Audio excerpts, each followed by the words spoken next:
हन्ता सन्तानहन्तारो यत्पादाम्बुजरेणवः स्वीयानां सान्निजाचार्यान् प्रणमामि मुहुर्मुहुः। यदनुग्रहतो जन्तुः सर्वदुःखातिगो भवेत् तमहं सर्वदा वन्दे श्रीमद्वल्लभनन्दनम्। अज्ञानतिमिरान्धस्य ज्ञानाञ्जनशलाकया चक्षुरुन्मीलितं येन तस्मै श्रीगुरवे नमः। नमामि हृदये शेषे लीलाक्षीराब्धिशायिनम् लक्ष्मीसहस्रलीलाभिः सेव्यमानं कलानिधिम्। चतुर्भिश्च त्रिभिस्तथा षड्भिर्विराजते योऽसौ पञ्चधा हृदये मम।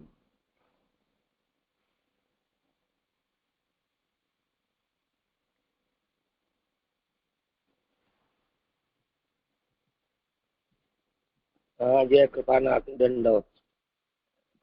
आप अपना हाथ ऊंचा रखें। आप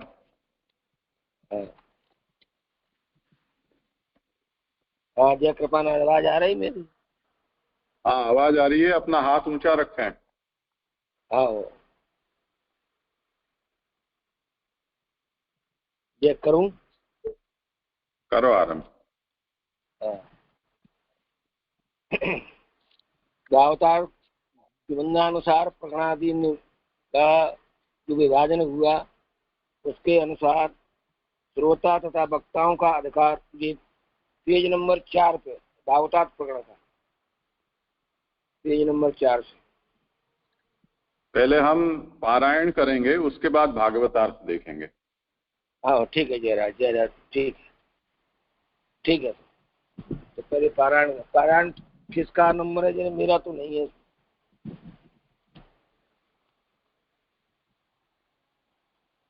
वो मुझे पता नहीं होता है वो। हाँ पाटीदार जी आपका नाम पारायण करने पहले। पाटीदार जी आपका फोन जैसे पाटीदार जी हैं। हाँ जो भी हो।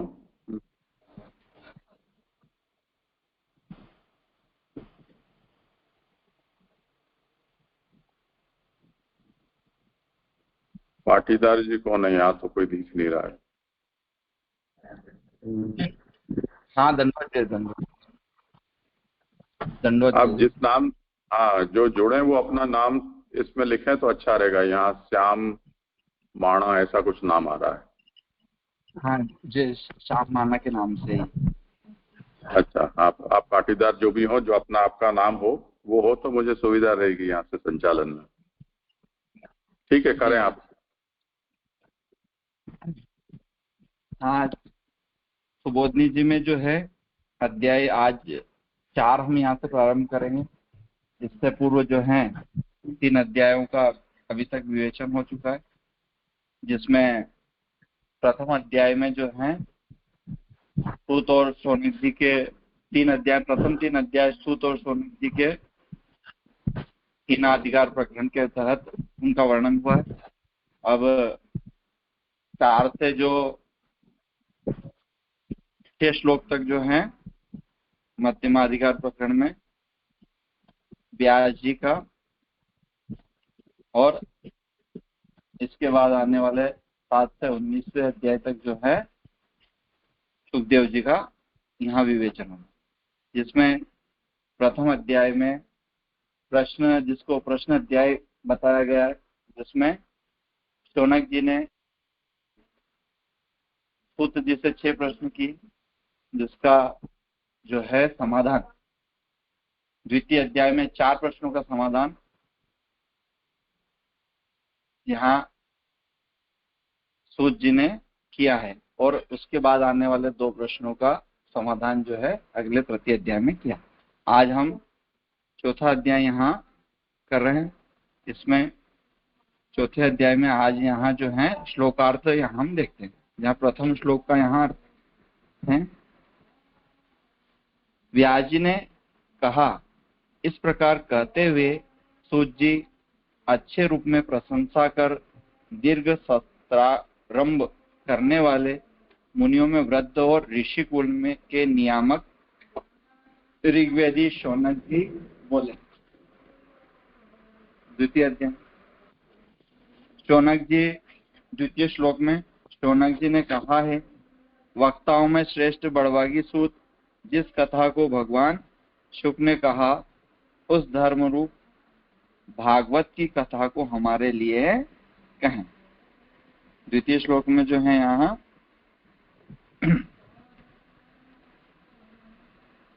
प्रति श्लोक किस युग में, किस स्थान में, किस कारण से यह भागवत कथा प्रवृत्त हुई और किसके कहने से व्यास मुनि ने इस संहिता को किया। इसमें भी जो है यहाँ शौनक ऋषि प्रश्न कर रहे हैं सारे सूत जी से कि किस प्रकार से, किस कारण से इसका प्रागट्य हुआ है। अब चतुर्थ श्लोक में केवल पारायण करें, केवल पारायण करें, विवरण तो जब जो जिसके हिस्से में आएगा वो करेंगे। जी जी। श्लोक नंबर 4, उस व्यास पुत्र शुकदेव समाधिस्थ सब जगह ब्रह्म को जानने वाला, सांख्य प्रोक्त निर्विकल्प ज्ञान वाला, एकांत में रहने की बुद्धि वाला, निद्रा रहित और गुप्त रहने वाला, लोक में मूढ़ की तरह मालूम हो रहा है। पंचम श्लोक,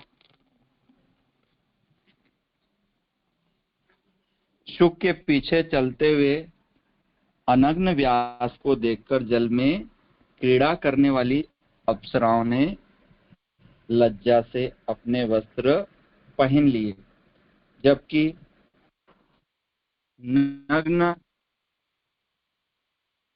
शुक को देखकर उन्होंने अपने वस्त्र नहीं पहने थे। इस आश्चर्य को देखकर व्यास जी के पूछने पर अप्सराओं ने कहा कि यह स्त्री है। हाँ। अरे आपकी आवाज सही नहीं आ रही है, आपकी आवाज ब्रेक ब्रेक हो गया आ रही है। थोड़ा आगे पीछे कहीं दरवाजे में आओ। ठीक है, मैं थोड़ा और वॉल्यूम बढ़ाओ आपका, थोड़ा वॉल्यूम बढ़ाओ आपका। हाँ, वॉल्यूम तेज कर देता हूँ। और मैं इस आश्चर्य को देखकर व्यास जी के पूछने पर अप्सराओं ने कहा कि यह स्त्री है और यह पुरुष है। इस प्रकार की तुम्हारी भेद बुद्धि है और शुक को बाहरी ज्ञान नहीं। अब आवाज ठीक आ रही मेरी? नहीं, आप कहीं आपका स्पीकर तो नहीं है? ईगो आ रहा थोड़ा। नहीं, स्पीकर तो बंद है मेरा। या तो आप लीड लगाएंगे कान में? आप लीड तो नहीं लगा कान में लगा रखा मैंने फोन। नहीं लगा। उसको हटा दो। तो सामने मोबाइल रख के पढ़ो, नहीं एकदम सामने रख लो 6 इंच की दूरी पर। ठीक है। श्लोक नंबर 6, हस्तिनापुर से आए हुए स्पीकर खुला है आपका, गलत हो। स्पीकर तो बंद है। नहीं, स्पीकर बंद है मेरा। जैसे मोबाइल पे बात करते हैं ऐसे ना रखो उसको सामने। नहीं, ऐसे लगा रखो मैंने। श्लोक नंबर 6, हो सकता है कमर जी के यहाँ नेटवर्क की समस्या हो, यहाँ आवाज ठीक आ रही है। ठीक है जी। हाँ। हस्तिनापुर में आए हुए उन्मत्त मुख और जड़ की तरह फिरने वाले उन शुकदेव को हस्तिनापुर वासियों ने कैसे पहचाना? श्लोक नंबर 7, हे तात, पांडवों के वंश में पैदा होने वाले राजर्षि परीक्षित का मुनि शुकदेव के साथ कैसे संवाद हुआ, जहाँ की इस भागवत रूप वैष्णव वेद का प्रवचन हुआ। श्लोक नंबर 8, वह महाभाग शुकदेव गृहस्थों के स्थानों को तीर्थ बनाते हुए गोदोहन पर्यंत प्रतीक्षा करते हैं। श्लोक नंबर 9, हे सूत, अभिमन्यु के पुत्र परीक्षित को भगवत भक्तों में उत्तम कहा है, इसलिए महान आश्चर्य में डालने वाला उनका जन्म और कर्म आप हमारे लिए कहें। श्लोक नंबर 10, पांडवों के सम्मान को बढ़ाने वाला वह सम्राट परीक्षित राजाओं से भी अधिक राजलक्ष्मी का परित्याग कर गंगा के तट पर आमरण अनशन लेकर किस लिए बैठा? श्लोक नंबर 11। हे अंग, शत्रु भी जिसकी चरण चौकी को बहुत सा धन भेंट करते हुए अपने कल्याण के लिए प्रणाम करते हैं, आश्चर्य है कि वीर होते हुए भी दुस्त्यज्य राजलक्ष्मी को प्राणों के साथ ही छोड़ने की इच्छा क्यों की? श्लोक नंबर 12। जो मनुष्य उत्तम श्लोक भगवान में परायण है, वे सब लोक के कल्याण के लिए, लोक में पुत्र पौत्रादि की अभिवृद्धि के लिए, ऐश्वर्यादि देने के लिए जीते हैं, अपने लिए नहीं। ऐसा होने पर भी उस राजा परीक्षित ने विरक्त होकर दूसरों के आश्रयभूत अपने देह को किसके लिए छोड़ा? श्लोक नंबर 13। यहाँ जो कुछ हमने आपसे पूछा है वह सब हमारे लिए कहें, क्योंकि वैदिक विषय से अतिरिक्त वाणी से कहें। जाने वाले विषयों में आप पारंगत हैं, ऐसा मैं मानता। श्लोक नंबर 14। सूत जी ने कहा, सतयुग से तीसरे द्वापर युग के आरंभ में पराशर से वासवी में भगवान की ज्ञान कला से भक्ति योगी व्यास प्रकट हुए। श्लोक नंबर 15। किसी समय सरस्वती नदी में स्नान आचमनादि करके शुद्ध हुए वह व्यास सूर्योदय होने पर एकांत स्थानों में एकाकी बैठे। श्लोक नंबर 16। बालकों को एवं हमारे अदृष्ट को जानने वाले ऋषि वेद व्यास ने प्रकृति आदि में भी जिसका वेग है, यानी प्रकृति आदि को भी जो अपने अधीन रखता है, ऐसे काल से तप, यश, स्वाध्याय और दान आदि जो चारों युगों के धर्म हैं, उनका प्रत्येक युग में नाश देखकर उनके हित का विचार किया। श्लोक नंबर 17-18। कालकृत पश्च महाभूतों से पैदा हुए हमारे शरीरादि एवं पश्च महाभूत तथा स्वाध्याय आदि अथवा कृषि वृष्टि आदि की शक्ति का हास देखकर मनुष्यों को श्रद्धा, बल, विवेक एवं बुद्धि रहित तथा कम आयु वाले तथा भाग्य रहित देखकर अमोघ दृष्टि वाले व्यास ने अपनी दिव्य चक्षु से प्रत्येक वर्णों का तथा आश्रमों का जिसमें हित हो उसका ध्यान किया। श्लोक नंबर 19। जिसमें 4 होता है ऐसा शुद्ध वैदिक कर्म प्रजाओं के लिए उपयोगी जानकर यज्ञ के विस्तारार्थ एक वेद को 4 प्रकार का किया, 4 प्रकार से विभक्त किया। श्लोक नंबर 20। ऋग्वेद, यजुर्वेद, सामवेद तथा अथर्ववेद नामक 4 वेदों का उद्धार किया और उनके अपेक्षित धर्म का प्रतिपादन करने वाले इतिहास पुराण को जो पश्चिम वेद कहलाता है प्रकट किया। श्लोक नंबर 21-22। इसमें ऋग्वेद धारण करने वाले पेल मुनि हुए, सामवेद के गान करने वाले कवि जैमिनी थे और एक वेंशपायन ही यजुर्वेद के पारंगत हुए। अंगिराओं में दारुण सुमत मुनि अथर्ववेद के ज्ञाता हुए और मेरे पिता रोमहर्षण इतिहास पुराणों में निपुण हुए। श्लोक नंबर 23। उन पेलादी ऋषियों ने अपने अपने वेद का शिष्य प्रशिष्य तथा अपने शिष्यों द्वारा अनेक शाखाओं के रूप में विस्तार किया, अतएव वे वेद शाखाओं वाले हुए। श्लोक नंबर 24। बुद्धि रहित पुरुष यथावत अर्थ ज्ञान से रहित होते हुए भी इन्हीं वेदों को धारण कर सकें, इस विचार से कृपण वत्सल व्यास जी ने उनकी शाखा विभाग से व्यवस्था कर दी। श्लोक नंबर 25। स्त्री, शूद्र तथा द्विज बंधुओं को वेद श्रवण करने का अधिकार नहीं। वैदिक कर्म से सिद्ध किए जाने वाले कल्याण मार्ग के साधनों से वे लोग अनभिज्ञ तथा कर्म श्रेयस के विषय में मूढ़ हैं, अर्थात यज्ञादि कर्म से प्राप्त होने वाले स्वर्गादि फल से ये लोग वंचित रहेंगे। इसलिए उनके कल्याणार्थ व्यास जी ने कृपा करके महाभारत प्रकट किया, जिससे वे भी धर्मादि के तत्व ज्ञान पूर्वक उच्च फल प्राप्त कर सके। श्लोक नंबर 26-27।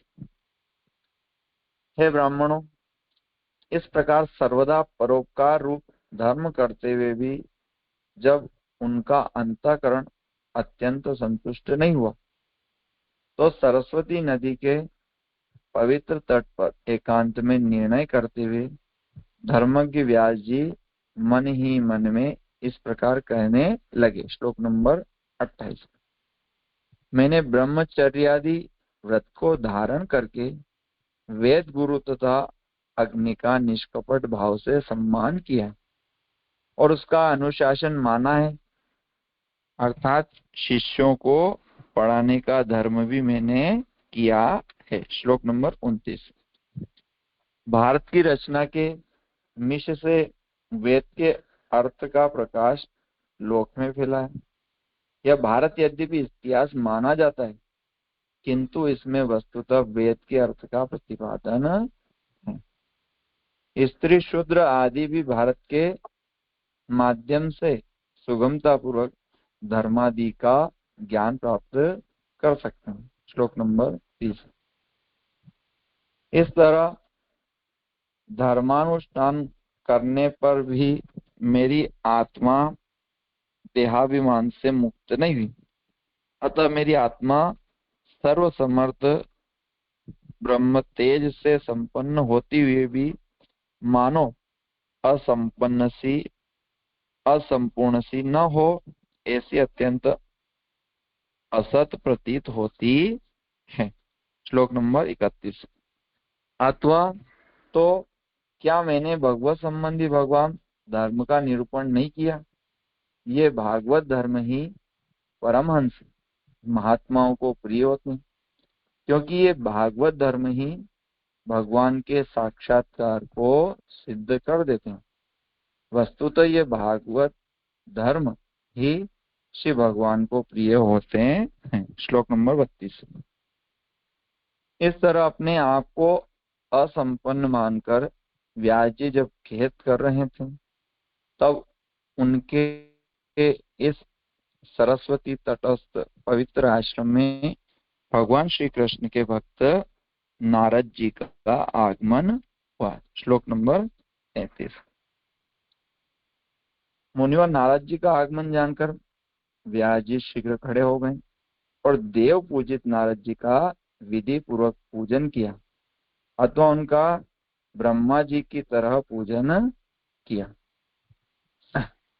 इति श्री भागवत महापुराण प्रथम स्कंद की श्री वल्लभाचार्य चरण विरचित श्री सुबोधनी जी के वक्ता के प्रसाद प्रकरण के हीनाधिकार प्रकरण का 4th अध्याय हिंदी अनुवाद संपूर्ण हो।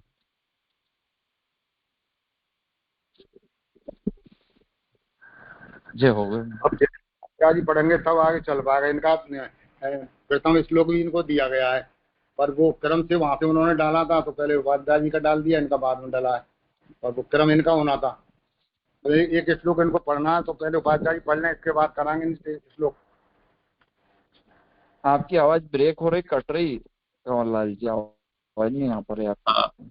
अब यहाँ आगे आप भागवतार्थ करें जिनका भी क्रम हो।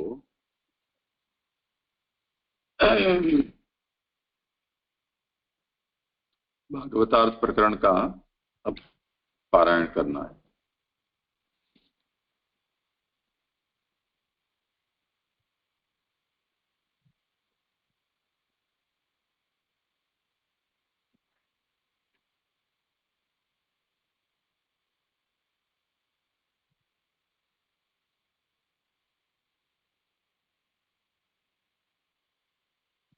जिनका क्रम हो वो करें भागवतार्थ प्रकरण। शुरू में कौन जुड़ा था, उन्होंने कहा था ना कि वो कर रहे हैं।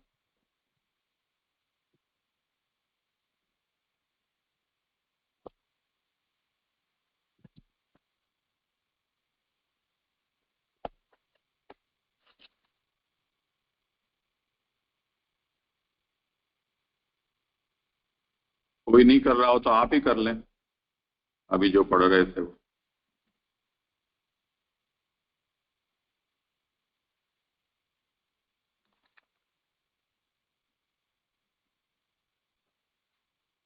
कौन, क्या नाम बताया था? पाटीदार। आपको मेरी आवाज सुनाई नहीं दे रही है?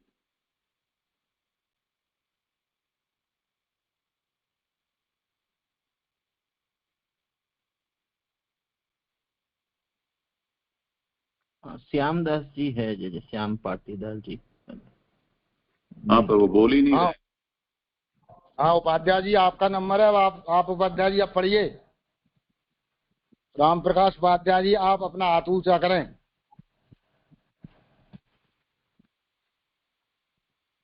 हाथ कर दिया ऊंचा मैंने।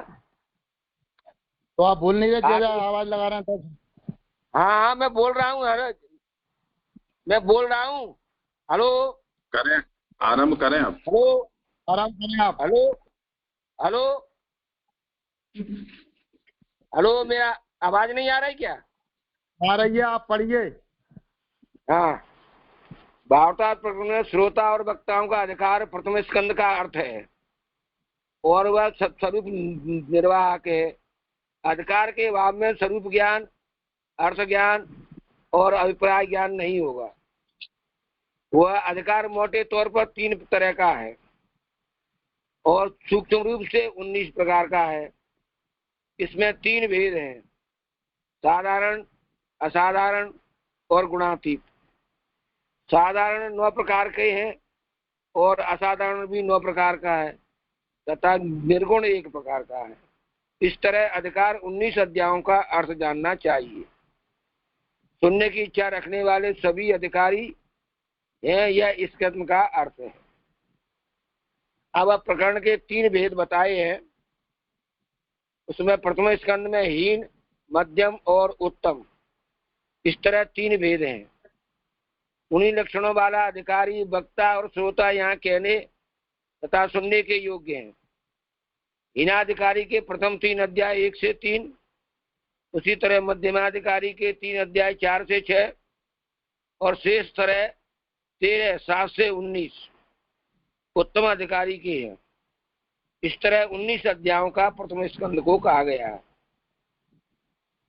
अन्य निबंधों में से ऐसे अर्थ का निरूपण है, अतः यहाँ भी ऐसा ही निरूपण किया गया है। इसमें अस्वास्थ्य का बीज यह है कि अन्य निबंधकार देश और काल की अपेक्षा प्रकरण का इस तरह विभाग करते हैं कि प्रकरण देश काल की अपेक्षा रखने वाले होने से असमर्थ हो जाता है। इस समय तो देश और काल दोनों ही अशुद्ध है, अतः श्रवण की ही सिद्धि नहीं होगी। इसके प्रकरण का ऐसा लक्षण आचार्यचरण को सम्मत नहीं है।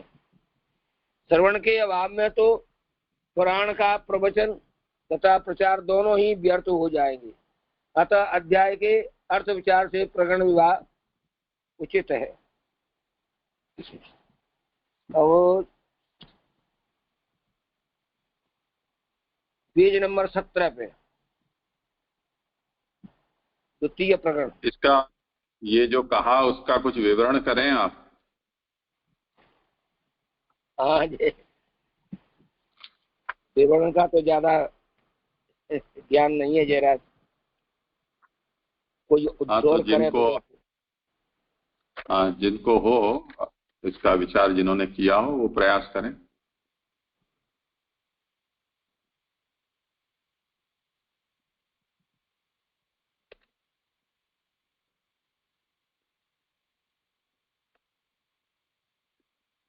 मैं जे करूं, मैं प्रयत्न। हाँ, करो। हाँ, तो यहाँ हमने प्रथम स्कंद के बारे में श्री महाप्रभु जी बता रहे हैं।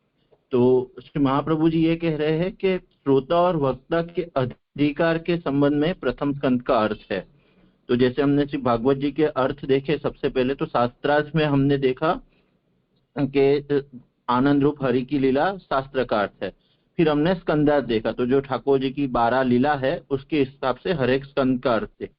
अभी हम ये अर्थ कौन सी लीला का है, तो महाप्रभु जी यहाँ आज्ञा कर रहे, श्रोता और वक्ता के अधिकार लीला के रूप में यह अर्थ है। अभी महाप्रभु जी आज्ञा कर रहे हैं कि अधिकार के नहीं होगा तो क्या होगा, अधिकार अगर ये लीला का वर्णन क्यों करना पड़ रहा है इसमें, कि स्वरूप ज्ञान, अर्थ ज्ञान और अभिप्राय ज्ञान नहीं होगा अगर अधिकार का अभाव है। तो अभी अधिकार से महाप्रभु जी कह रहे हैं कि अधिकार 3 प्रकार के मेजर रूप से होते हैं, तो उसमें और सूक्ष्म रूप से 19 प्रकार के। तो अधिकार की 2 कैटेगरी से महाप्रभु जी ने की कि एक रीत से 3 प्रकार के, और अगर हम माइनर सूक्ष्म रूप से देखें तो 19 प्रकार का। और जो उसमें भी 3 भेद है, साधारण, असाधारण और गुणातीत। साधारण 9 प्रकार का और असाधारण भी 9 प्रकार का, और निर्गुण 1 प्रकार का। तो 9, 9, 9, 18 और 1, 19। इस प्रकार से महाप्रभु जी ने ऐसे 3 भेद कहे। इसलिए इसके जो 19 अध्याय है उसका श्री महाप्रभु जी ने संगति करी है। अब इनके श्री महाप्रभु जी ने मुख्यतः 3 प्रकरण किए हैं। तो पहला हीन प्रकरण, फिर मध्यम और उत्तम। और श्री महाप्रभु जी ने इस तरह से उसके श्लोक भी महाप्रभु जी ने आज्ञा की है कि 1 से 3 अध्याय में हीनाधिकारी जो श्रोता वक्ता है उनका वर्णन है, फिर मध्यमाधिकारी जो है उनके 4, मध्यमाधिकारी जो है उनके लिए 4 से 6 वो 3 अध्याय है, और बाकी जो हमने उत्तम अधिकारी देखे उनके लिए 7 से 19। इस तरीके से 3 प्रकरण श्री महाप्रभु जी में इसमें आज्ञा कर रहे हैं। और अभी हम आई थिंक अभी मध्यम प्रकरण अभी हमको करना है, तो उसका आगे पढ़ेंगे। इतना मुझे जो ख्याल आ रहा है।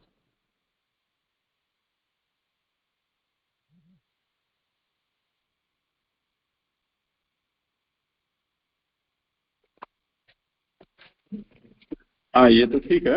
हाँ, किसी को इस अभी जो इन्होंने पढ़ा उपाध्याय जी ने, उस विषय में किसी को कुछ हो तो, अन्यथा आगे पढ़े आप भले ही। हाँ, जय एक शब्द है मेरा, ये इसमें जो है दूसरे पैराग्राफ में जो है अन्य निबंधों में से ऐसे ही अर्थ का निरूपण है, अतः यहाँ भी ऐसा ही निरूपण किया गया है। इसमें अस्वारस्य का बीज है, अस्वारस्य का बीज, अस्वारस्य का शाब्दिक अर्थ या इसका पारिभाषिक शब्द जगह जी नहीं मिला है। हाँ, करें उपाध्याय जी, इसी का यही तो मैं कह रहा था, आप विचार करें। तो आश्वासित का माने ये रसीलापन या आनंद, ये है स्वास्थ्य का।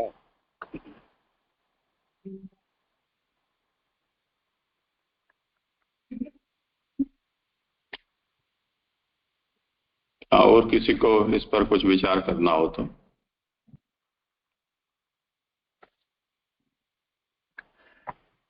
मतलब मुझे जहाँ तक याद है जय ने ऐसे समझाया था, स्वारस्य मतलब उसका जो अर्थ रहस्य क्या है, तो ये अस्वारस्य मतलब यहाँ मतलब अन्य निबंधों में, तो महाप्रभु जी के आगे जिन लोगों ने श्रीमद् भागवत जी पे निबंध लिखे हैं, तो महाप्रभु जी यहाँ कह रहे हैं कि यहाँ भी ऐसा ही निरूपण गया है, जिसमें अन्य निबंधकार लोग क्या कह रहे हैं कि देश काल की अपेक्षा से ये प्रकरण के इस तरह से विभाग किए गए हैं, तो ये प्रकरण देश काल की अपेक्षा रखने से होने से असमर्थ हो जाता है। तो महाप्रभु जी ऐसे कह रहे हैं कि मैंने देश काल की अपेक्षा से ये प्रकरण का विभाग नहीं किया है, लेकिन अधिकारी के भेद से इसके प्रकरण का विभाग किया है। तो अन्य निबंधोकार को श्री महाप्रभु जी जो काउंटर आर्ग्यूमेंट कर रहे हैं, तो इसलिए ये अस्वारस्य का बीज मतलब उनका अर्थ ये क्यों नहीं फिट बैठता, उसके लिए श्री महाप्रभु जी ये कह रहे हैं, ऐसा मुझे लग रहा है।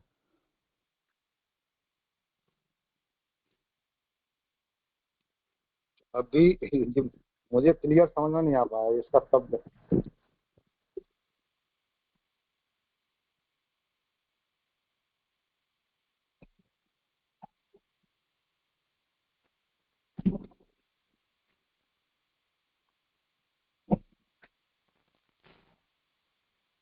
और किसी को कुछ कहना हो?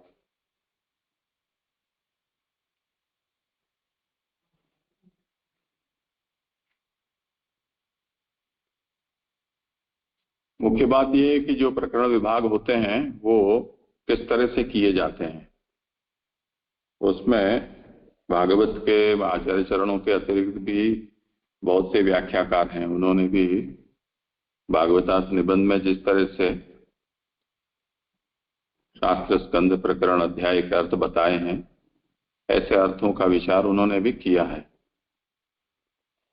तो महाप्रभु ये आज्ञा करते हैं कि जैसे ये प्रकरण का विभाग है वो अध्याय के क्रम से, या अध्याय में जो अर्थ कहा जा रहा है उसको लक्ष्य में लेकर प्रकरणों का विभाग एक हो सकता है।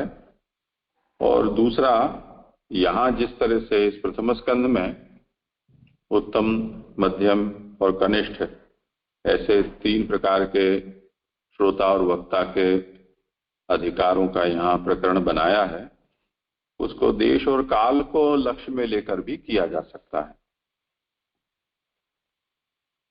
तो भागवत का जो प्रवचन है वो जैसे आरंभ में हम देखें, सबसे आरंभ में तो व्यास को समाधि में जो प्राप्त हुआ और उन्होंने शुकदेव को पढ़ाया, ये एक भागवत का अध्ययन अध्यापन हुआ। दूसरा, परीक्षित को शुकदेव ने पढ़ाया, ये दूसरा हुआ। कालखंड भी अलग है और देश भी अलग है। व्यास जी का जो प्रकरण चल रहा है उसमें हम देख सकते हैं कि व्यास जी जहां रहते थे और सुखदेव जी का जन्म हुआ, तब सुखदेव जी ने गर्भ में भी श्रवण किया और उसके बाद भी व्यास जी से भागवत का अध्ययन किया था। उसके कुछ काल बाद जब प्रायोपवेश करने के लिए बैठे परीक्षित, उस समय सुखदेव जी के मुख से उन्होंने इसका श्रवण किया, तो वो देश काल अलग था। और तीसरा, जब ये शौनकादि ऋषि यज्ञ सत्र का आरंभ करके बैठे हैं और उस समय सूत जी का आगमन हुआ, तब सूत जी से इन्होंने भागवत का श्रवण किया। तो इस तरह से ये भिन्न भिन्न स्थानों पर और भिन्न भिन्न काल में जो भागवत का प्रसंग छिड़ा है, उस हिसाब से भी प्रकरण का विभाग अलग किया जा सकता है, ऐसा अन्य व्याख्याकारों का मत है। तो इसमें महाप्रभु के अनुसार वो देश और काल के भेद से भागवत के मतलब प्रथम स्कंध में वक्ता श्रोता के 3 अधिकारों को बताना ये स्वारस्यपूर्ण नहीं है। स्वारस्यपूर्ण यानी जैसे प्रकरण जिस विचार से हम करते हैं वो विचार उसमें सार्थक नहीं होता, वो भेद वहां उस आधार पर स्फुट नहीं होता है। पर उसके बजाय जो जो अध्याय में जो जो विषय का निरूपण किया जा रहा है, वो अध्याय का वो अर्थ है, उस अर्थ को हम सोचें और फिर उसके प्रकरण को हम बताएं, तब तो वो प्रकरण विभाग होगा। तो महाप्रभु को वो प्रकरण विभाग अध्याय के अनुसार ज्यादा संगत लगते हैं, बजाय के देश काल के आधार पर किए गए प्रकरणों के विभाग के। बस इतनी सी बात है जी। जैसे बहुत अच्छा है।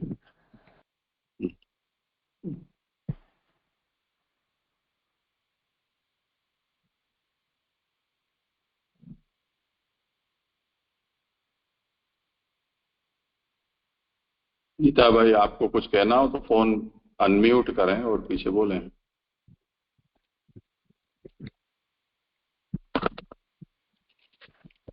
ठीक है, आगे पढ़ें।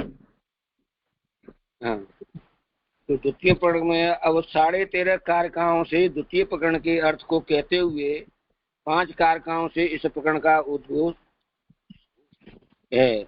इसे सूत की उक्ति से समर्थित करते हैं। पूर्व पक्ष द्वितीय प्रकरण का हेतुभूत है, अतः विरोधता के अभाव के लिए हर्ष भी कहना चाहिए।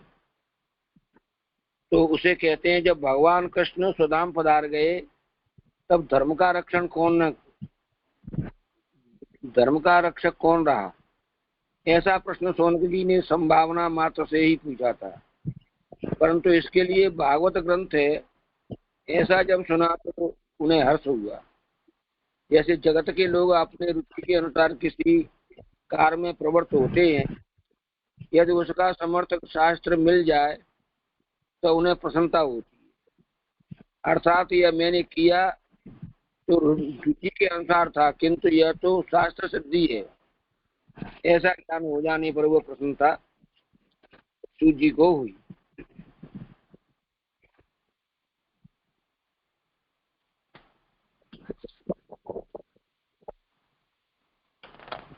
इसमें द्वितीय प्रकरण के अर्थ को कहते हुए 5 कारकों से इसका उपोद्घात किया था। सूत जी की उक्त समर्थित करते हुए पूर्व द्वितीय प्रकरण का हेतु बताते हुए विरोधा के अभाव के लिए उनको हर्ष हुआ। हर्ष कैसे हुआ था हमें इसमें आगे बताएं कि भगवान कृष्ण सुधाम पधार गए तब धर्म का रक्षक। तो ऐसे उनने जो सब किया, भागवत ग्रंथ की रचना की, तो उनको ये इसलिए हर्ष हुआ कि ये मैं तो ये समझ रहा था कि मैंने अपनी प्रसन्नता के लिए किया है, लेकिन ये तो शास्त्र सिद्ध हुआ। ऐसे ज्ञान को जान करके उनको प्रसन्नता हुई।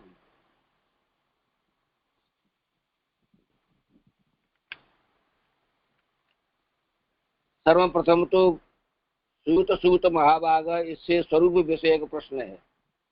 एवं कस्मिन युगे प्रवृत्ति, इससे भागवत की उत्पत्ति के विषय का प्रश्न है। और केन संयोजित, इससे हेतु विषय का प्रश्न है। इस तरह 3 प्रश्नों के अनंतर फिर 3 प्रश्न किए।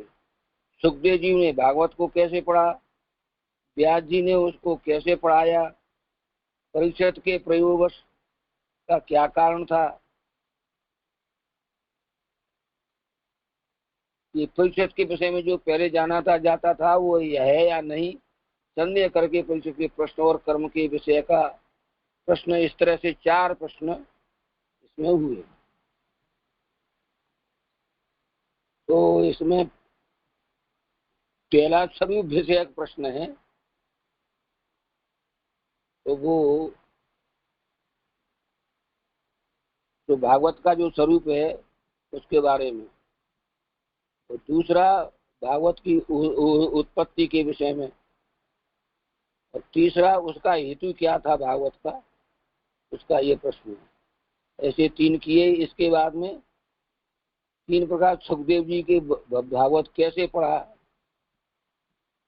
व्यास जी को उसको कैसे बढ़ाया, परीक्षित के प्रायोवेश माने अनुसंधान क्यों किया परीक्षित जी ने, इसके ऊपर ये विवेचन है।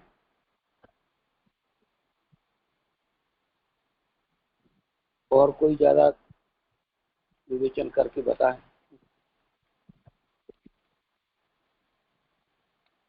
जिसमें ये लग रहा है व्यास जी ने उसको कैसे पढ़ाया होना चाहिए, पढ़ाया यानी सुखदेव जी को।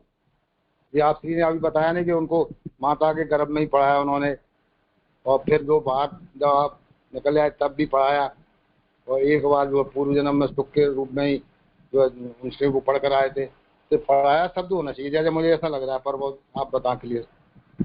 हाँ, सही बात।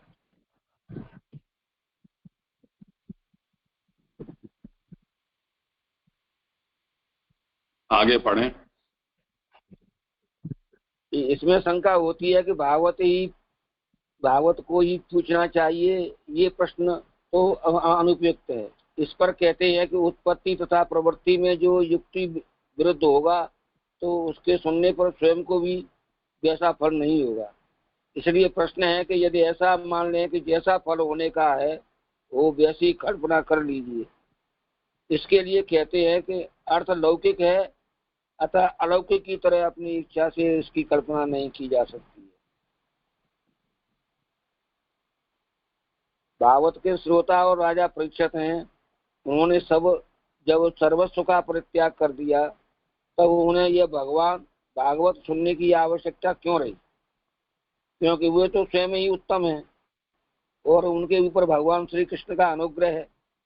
श्रोता परीक्षित तो आत्मा को ही फल रूप मानते हैं और उस फल में बाधक विषय है, उनको तो उन्होंने पहले ही परित्याग कर दिया। वे यह समझते थे कि सब शास्त्रों का कथन यही है कि आत्मज्ञान फल में विषय बाधक है। इसी तरह वक्ता श्री सुखदेव जी भी स्वतः ही विषयों से निवृत्त हैं। उनको भागवत के पठन की क्या आवश्यकता है? और भागवत के वर्णन को तो सर्वथा ही आवश्यकता नहीं थी। यदि कहें कि भगवान के उपदेश करने में उनके उत्कर्ष होगा तो वह भी नहीं है। सुखदेव जी तो स्वयं ही उत्तम है और वे तो जन्मांतर से भी सर्वोत्तम पूर्ण ज्ञानवान थे। अतः ये यज्ञोपवीत संस्कार की भी आवश्यकता नहीं थी। वैसे वक्ताओं के लिए भागवत से क्या होगा? भगवान का अनुग्रह भी उनके लिए स्वतः था, अर्थात श्रोता और वक्ता दोनों ही उत्तम कोटि के और बहुत अनुग्रह प्राप्त थे।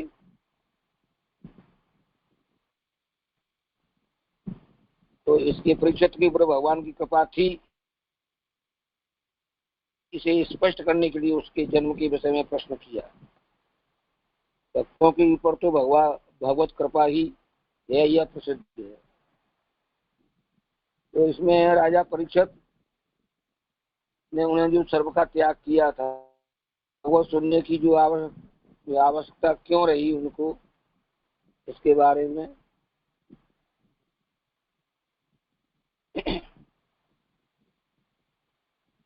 और क्योंकि वे स्वयं ही उत्तम है और उनके ऊपर भगवान की कृष्ण का अनुग्रह भी था। श्रोता परीक्षित को भी आत्म का फल मानते थे। उस फल में बाधक विषय ऐसा उनका तो उन्होंने पहले से ही परित्याग कर दिया था। ये जो समझते थे कि शास्त्रों का कथन यही है कि आत्मज्ञान फल में विषय बाधक है। सुखदेव जी तो स्वतः ही विषयों से निवृत्त थे, उनको भागवत पढ़ने की क्या आवश्यकता थी? भागवत के वर्णन की को तो सर्वथा ही आवश्यकता नहीं थी। ऐसे भगवान के उपदेश करने में उनको उत्कर्ष होगा यह भी नहीं था। सुखदेव जी स्वयं उत्तम थे, ऐसा जन्मांतरों से सर्वोत्तम पूर्ण ज्ञान थे उनको। तो यज्ञोपवीत की संस्कार की भी उन्हें आवश्यकता नहीं थी। ऐसे वक्ताओं के लिए भागवत से क्या होगा? भगवान का अनुग्रह उनके लिए स्वतः था और ये तो दोनों श्रोता और वक्ता दोनों ही उत्तम कोटि के थे, बहुत अनुग्रह प्राप्त थे। तो ये सब कैसे हुआ? और ज्यादा विवेचन जयराज कोई और करे मेरे पे।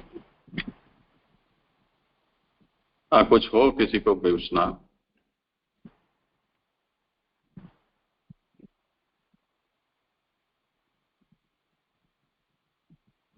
जरा थोड़ा दो शब्द बोलना चाहता हूँ मैं इसमें। हाँ, कि अभी इसमें ये आया कि सुखदेव जी जैसे भक्त ऑलरेडी और परीक्षित जैसे भक्त, यानी जो पैदा होने के पहले से भक्त हैं इस दोनों और उच्च कोटि के हैं, फिर इनको भागवत की क्या जरूरत पड़ गई थी? तो सुखदेव जी का जब जन्म हुआ षोडश ग्रंथ की अवस्था में, तो व्यास जी उनके पीछे चले जा रहे में दौड़ते हुए चले गए।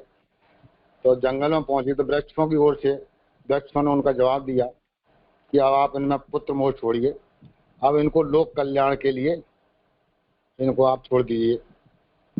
तो लोक कल्याण के अर्थ इन्होंने भागवत को जो है सुना, लोक कल्याण के लिए। इन्होंने जो प्रश्न आया नहीं, इनको क्या जरूरत थी भागवत की। दूसरा, परीक्षित को जो है, इनको भी भगवान ने जन्म के पहले इनको भी दर्शन दिए, जब गर्भावस्था में इनकी रक्षा करी, और भक्त कुल में ही पैदा हुए आप, यानी परम भक्त थे। तो उनका भी उद्देश्य यही था कि यानी आप जो है भक्त होते हुए भी अगर उससे कोई ऐसा अपराध हो जाए तो उसको यानी दंडित होना ही पड़ता है। तो एक दंडित के रूप में, और दूसरा भागवत को हमारे आपके बीच में लाने के लिए इन दोनों श्रोता वक्ता नहीं होते तो आज भागवत हमको इस तरह से प्राप्त नहीं होती। भागवत का कोई अन्य रूप होता है जो आज संसार में चल रहा है, वो रूप मान लो या कुछ भी मान लो, जिस तरह से है भागवत यानी साक्षात के रूप में, ऐसे हम अपने सामने प्रकट नहीं हो पाती। जैसे जितना मेरी समझ में आया, बाकी मैं कुछ नहीं बोल पाऊंगा। हाँ, और किसी को कुछ कहना हो या पूछना हो?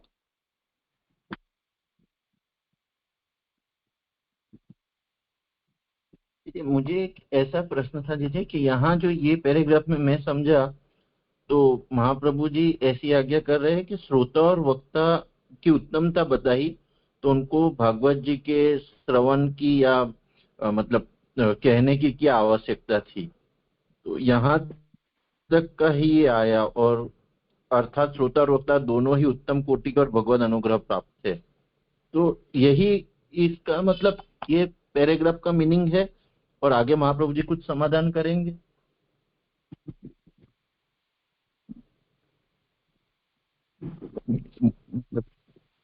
हाँ, उपाध्याय जी बोले। हाँ जी, मुख्य रूप से तो भागवत के विषय में स्वरूप, उत्पत्ति और हेतु, ये 3 प्रश्न हैं।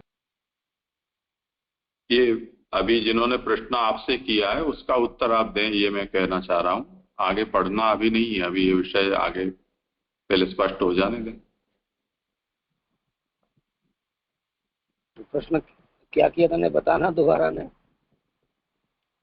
हाँ, मैं ऐसा पूछ रहा हूँ कि ये पैराग्राफ से मुझे ऐसा लग रहा है कि श्री महाप्रभु जी श्रोता और वक्ता दोनों की उत्तमता बता रहे हैं, और ऐसा प्रश्न कर रहे हैं कि उनको भागवत सुनने की या सुनाने की क्या जरूरत थी।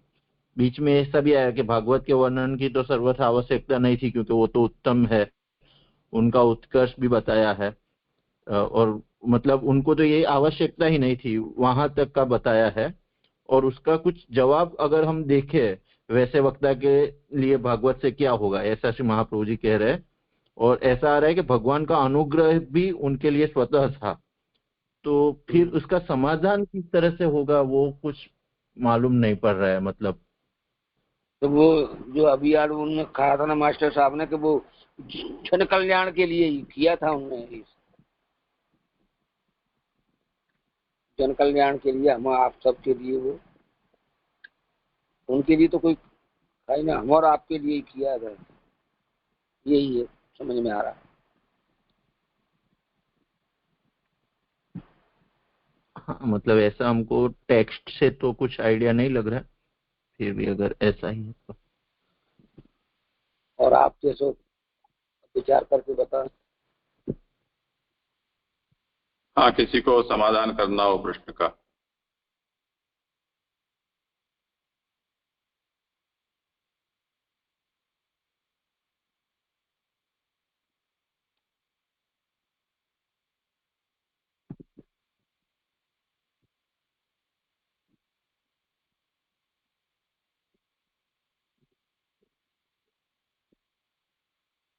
मेरे को यहाँ ऐसा लगता है कि ये जो बात महाप्रभु जी ने कही ना, वो मतलब बताया कि क्यों आवश्यकता है। ये तो भागवत के जो प्रश्न है, जो ऊपर अपन देखे वहां जो प्रश्न आए कि भी अब जो द्वितीय प्रकरण के अंदर जो 3 प्रश्न है, फिर उसी 3 प्रश्न के अनंतर फिर 3 प्रश्न है, उनसे इस बात का समाधान होगा कि क्यों उन्होंने भागवत कही और क्यों उन्होंने भागवत सुनी। मतलब ये तो महाप्रभु जी ने भूमिका बनाई, ये प्रश्न होने का कारण क्या है, क्यों ये प्रश्न हो रहा है, कि क्योंकि वो दोनों तो उत्तम है, फिर भी उनको भागवत कहने की और सुनने की आवश्यकता आई है। तो उसके पीछे क्या रहा होगा कारण, वो मुझे लगता है तृतीय प्रकरण के अन्य श्लोकों में इसका विवरण आएगा। वो ये भूमिका बनी उस प्रश्न की, ये बताया जा रहा है, ऐसा मुझे लगता है।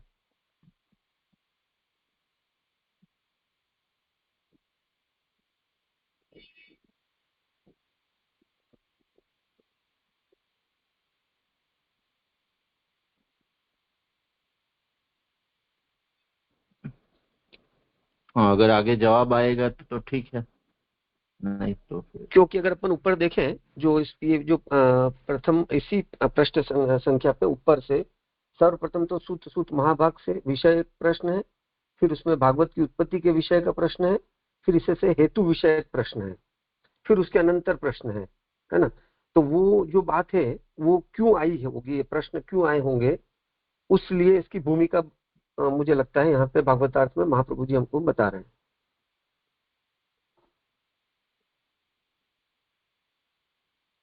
हाँ वो तो ठीक है, अगर उसका जवाब आगे आ जाएगा जब उत्तम अधिकारी का प्रकरण देखे तब तक तो ठीक है, नहीं तो और कुछ समाधान है और स्पष्ट हो जाए जैसे तो।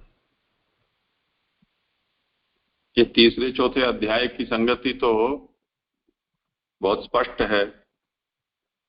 तीसरे अध्याय के अंत में कृष्णे स्वधामुपगते धर्म ज्ञानादिभिः सह कलौ नष्ट दृष्टाम ईश पुराणार्को धुनोदितः। धर्म ज्ञान आदि के साथ कृष्ण अपने स्वधाम पधार गए, तब कलिरूप अंधकार से रुद्ध दृष्टि वालों को प्रकाश प्रदान करने के लिए इस समय यह भागवत रूपी सूर्य उदित हुआ है। और इस भागवत को सूत जी ने जिस तरह से सुखदेव जी से सुना, उसका निरूपण करते हुए तीसरा अध्याय पूर्ण हुआ।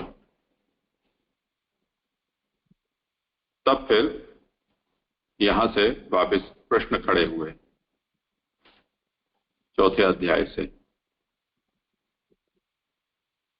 कि आगे के विषय में जो सुखदेव जी की प्रशंसा हुई, सूत जी का अधिकार है, उसका भी निश्चय हुआ।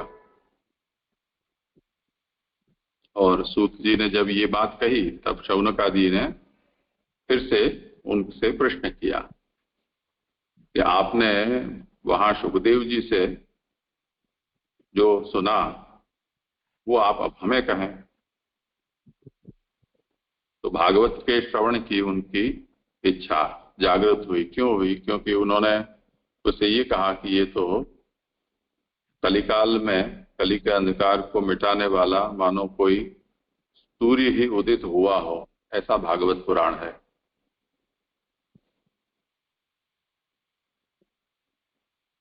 तब शौनक आदि ने कहा कि तब फिर आप हमें वही सुनाइए।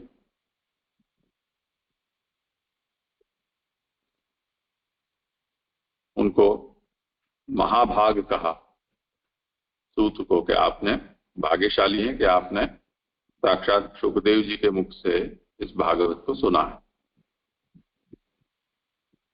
तो भागवत तो उनको सुननी ही है, और साथ साथ उनको ये भी जानना है कि सुखदेव जी के पास वो भागवत कहां से आई, तो किस युग में, कहां पर, किस कारण से ये भागवत की कथा प्रवृत्त हुई। और वो ये तो जान रहे हैं कि व्यास ही सभी पुराण के प्रवचन करता है, तो व्यास के द्वारा ही ये प्रकट हुए हैं। पर व्यास जी ने किनकी प्रेरणा से इसका संकलन किया है, ये भी आप हमें बताएं। तो अब ये जो प्रश्न है वो भगवान से संबंधित न होकर भागवत से संबंधित प्रश्न हुए।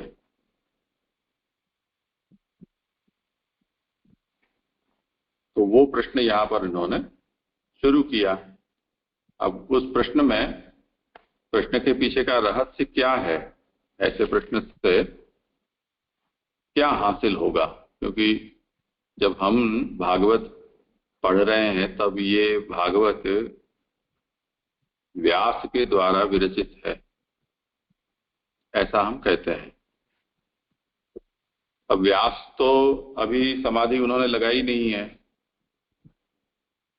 क्योंकि अब नारद जी उनको मिलेंगे और फिर व्यास उनकी आज्ञा से समाधि लगाएंगे, तब जाकर उनको भागवत का साक्षात्कार होगा। अभी तो उससे पहले की बातें चल रही हैं। पर जो होने वाला है उसका भी व्यास ऋषि होने से, त्रिकाल दृष्टा होने से उनको पूर्व से ही ज्ञान है। तो जो होने वाला है उसको भी उन्होंने अपने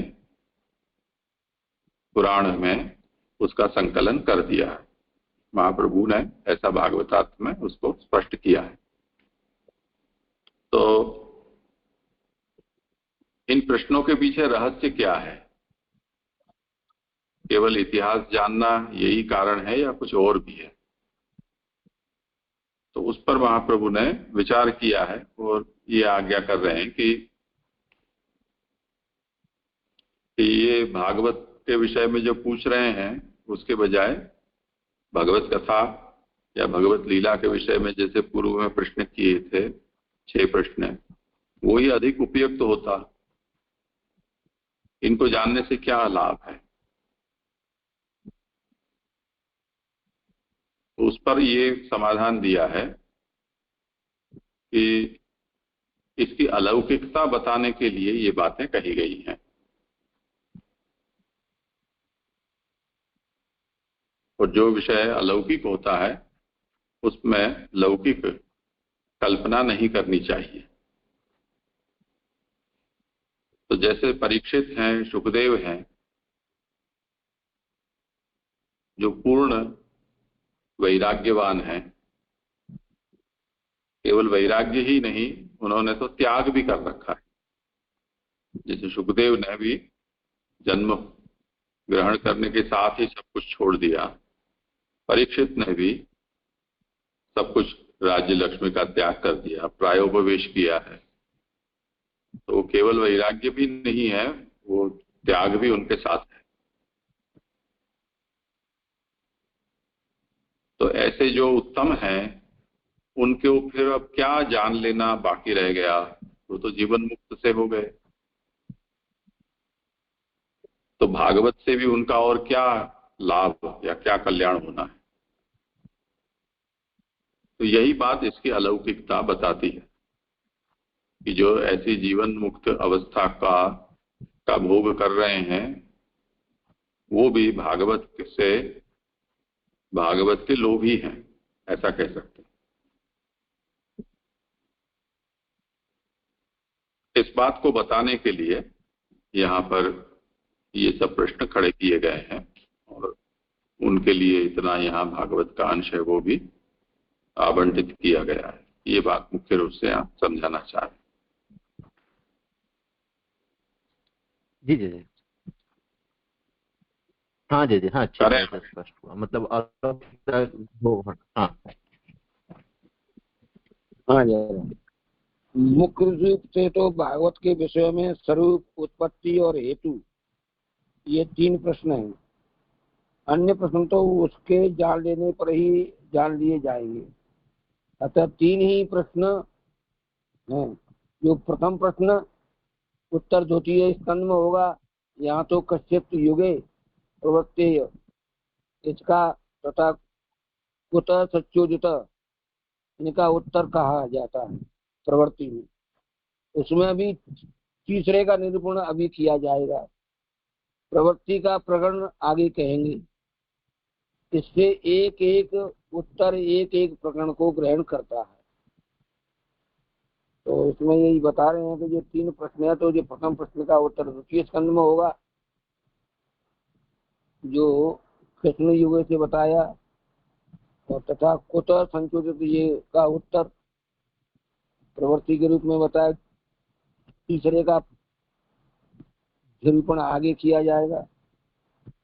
ऐसे कहते हुए कि उत्तर को प्रकरण में ग्रहण करते।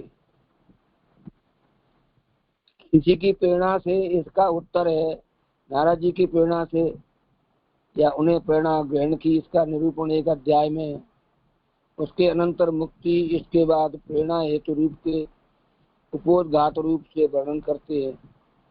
इसलिए हेतु का विचार करना है। नारद के बोधन में कौन सा प्रसंग है, इसका क्या प्रयोजन है, और नारद कौन है, यह तीनों का कहना चाहिए।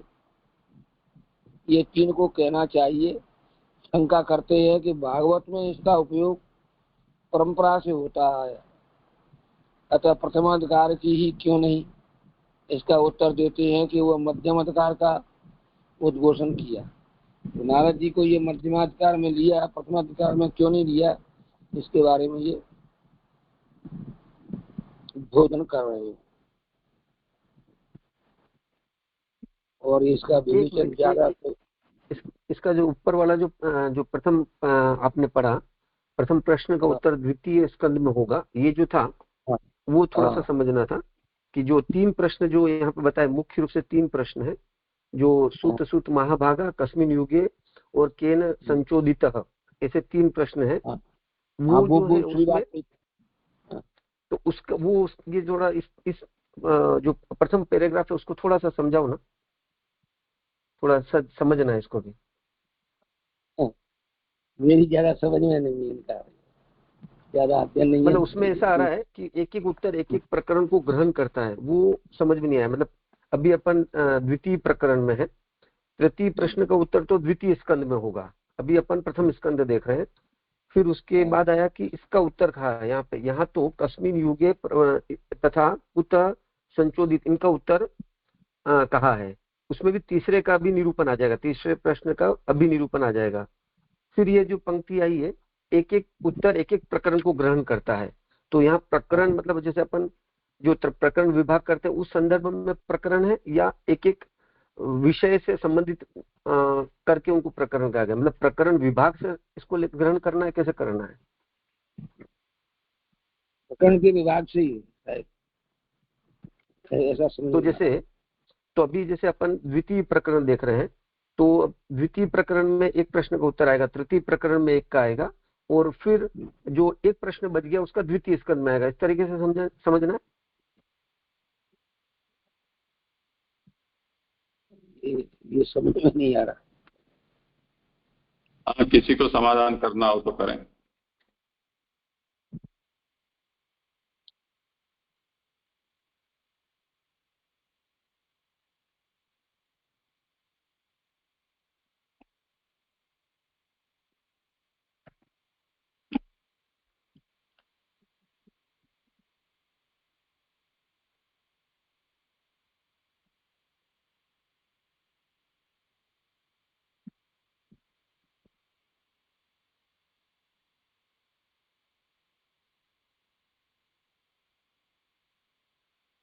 और इसी संदर्भ में जैसे ये भी यहाँ पे जैसे अपन ने जो फर्स्ट पैराग्राफ में भी देखा है आगे वाले पृष्ठ पे, तो वहां पे केन संचोदित है, यहाँ पे कुतः संचोदित है।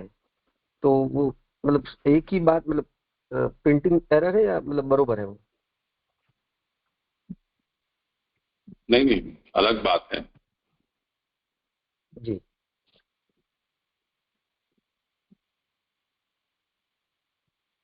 हाँ, महाप्रभु के सम्मत पाठ कुतः संचोदित है, केन नहीं।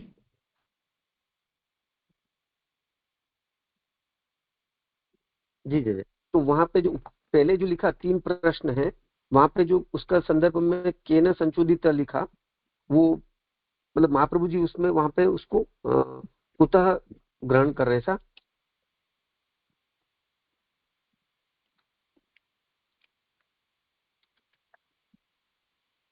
प्रश्न वो मुझे लगता है कि ये जो अनुवादक हैं उन्होंने भागवतार्थ का अनुवाद करते हुए जो प्रचलित पाठ है उसमें से उन्होंने ले लिया होगा, क्योंकि आगे जाकर इसी के सामने वाले पृष्ठ पर यानी 19वें पृष्ठ पर भागवतार्थ में उन्होंने फिर कुतः संचोदित ये भी लिखा है दूसरी पंक्ति में। प्रथम प्रश्न का उत्तर द्वितीय स्कंद में होगा, यहाँ तो कस्मिन युगे प्रवृत्तेयम इसका तथा कुतः संचोदितः इनका उत्तर कहा जाता है। तो गलती से वहां उन्होंने कुतः का केन लिख दिया होगा, ऐसा समझना चाहिए। जी जी।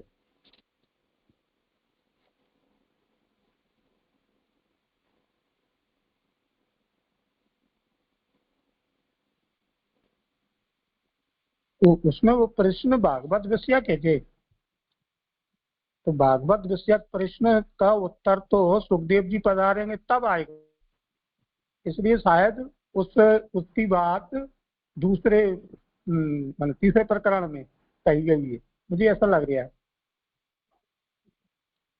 नहीं, यहाँ तो वो कुछ आने वाला ही नहीं है, ये विषय आएगा द्वितीय स्कंध में। वो महाप्रभु स्वयं ही आज्ञा कर रहे हैं ना कि प्रथम प्रश्न का उत्तर, प्रथम का मतलब भागवत के स्वरूप विषय के जो प्रश्न है उसका उत्तर द्वितीय स्कंध में दिया जाएगा।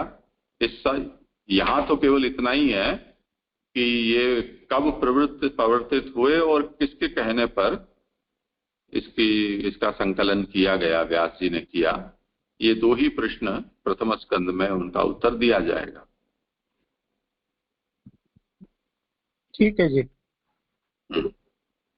इसमें केवल सुखदेव जी का वैराग्य है और उसके बाद व्यास जी की चिंता है, उसका निरूपण होगा।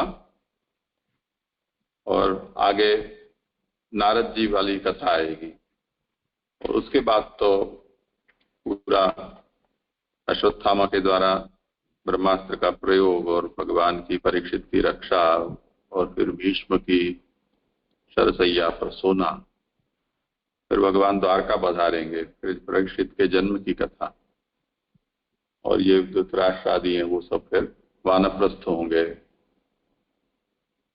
और द्वारका में जलप्लव की कथा और यादव स्थली, ये सब होगा। और पीछे परीक्षित और उनको शाप और प्रायोपवेश, और वहां फिर सुखदेव जी का आना, ऐसा 19वें अध्याय तक वो विषय उत्तमाधिकार का चलेगा। फिर द्वितीय स्कंद में जब साधन लीला आएगी तब ये विषय भागवत के स्वरूप के विषय में मुख्य रूप से कहा जाएगा।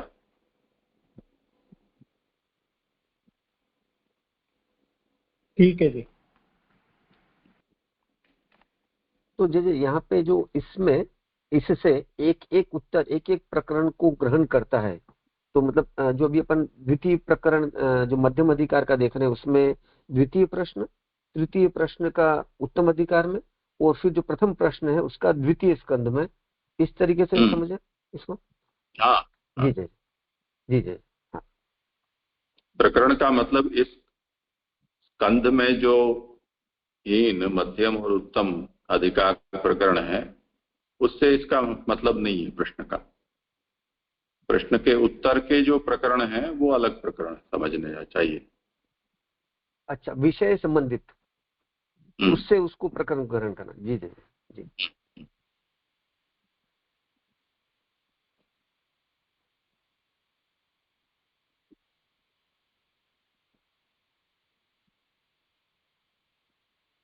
करें आगे। इस तरह पांच कार्य वर्तन किया। अब 1.5 कारिकाओं में अध्यायार्थों को कहते हुए मध्यम प्रकरण के प्रथम अध्याय को यह प्रेरणा का हेतु है, इसका उपदान करते हैं और नारद जी के कथन का प्रसंग बताते हैं। चतुर्थ अध्याय प्रश्न का अध्याय है और मध्यम प्रकरण का अंग है। प्रकरण के याद में प्रश्न का होना अध्याय के अर्थ का बाधक नहीं। नारद जी के वचन से व्यास जी को पूर्ण विश्वास हो गया था कि नारद जी ने जो कहा वो सब मैंने किया। फल में तो विपरीतता ही है, या कलयुग में जैसा नारद जी ने कहा उससे फल होता है, इसलिए व्यास जी के असंतोष का वर्णन है। उत्तर और कृति से पंचाध्याय का अर्थ है। साधन सहित नारद का फल 6ठे अध्याय में है, ऐसा इसमें ये वर्णन। और ये अपना इसका भावतापूर्ण पूर्ण हुआ है।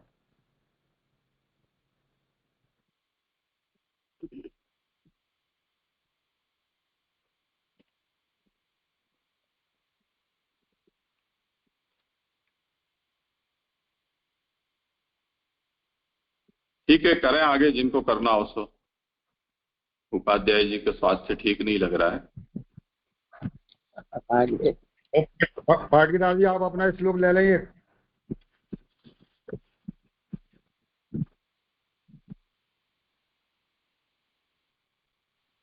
हाँ जय श्री कृष्ण। हाँ कंवरलाल जी, कहाँ से वो कारिका से लेना है अध्याय 4? हाँ कार के ले लो, थोड़ा सा तो पढ़ो उसको। हाँ अध्याय 4 प्रकरण श्रोता वक्ता का मध्यमाधिकार, अध्याय 4 से 6। सुखदेव जी के वैराग्य का कारण और व्यास जी की चिंता। इस अध्याय में सुखदेव जी को जो वैराग्य हुआ ना उसका विवेचन होगा, और व्यास जी को जो चिंता हुई ना उसका विवेचन इसमें आया है।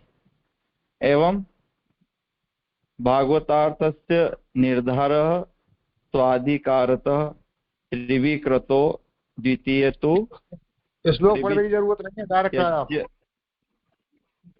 हाँ ठीक है, ठीक। कारिकार्थ हीन, मध्यम और उत्तम, इन भेदों से अधिकारी तीन प्रकार के कहे गए हैं। इसलिए प्रथम स्कंद को अधिकार निर्णयानुसार 3 प्रकरणों में कहा गया। प्रथम स्कंद के पहले अध्याय से तीसरे अध्याय तक प्रथम प्रकरण है।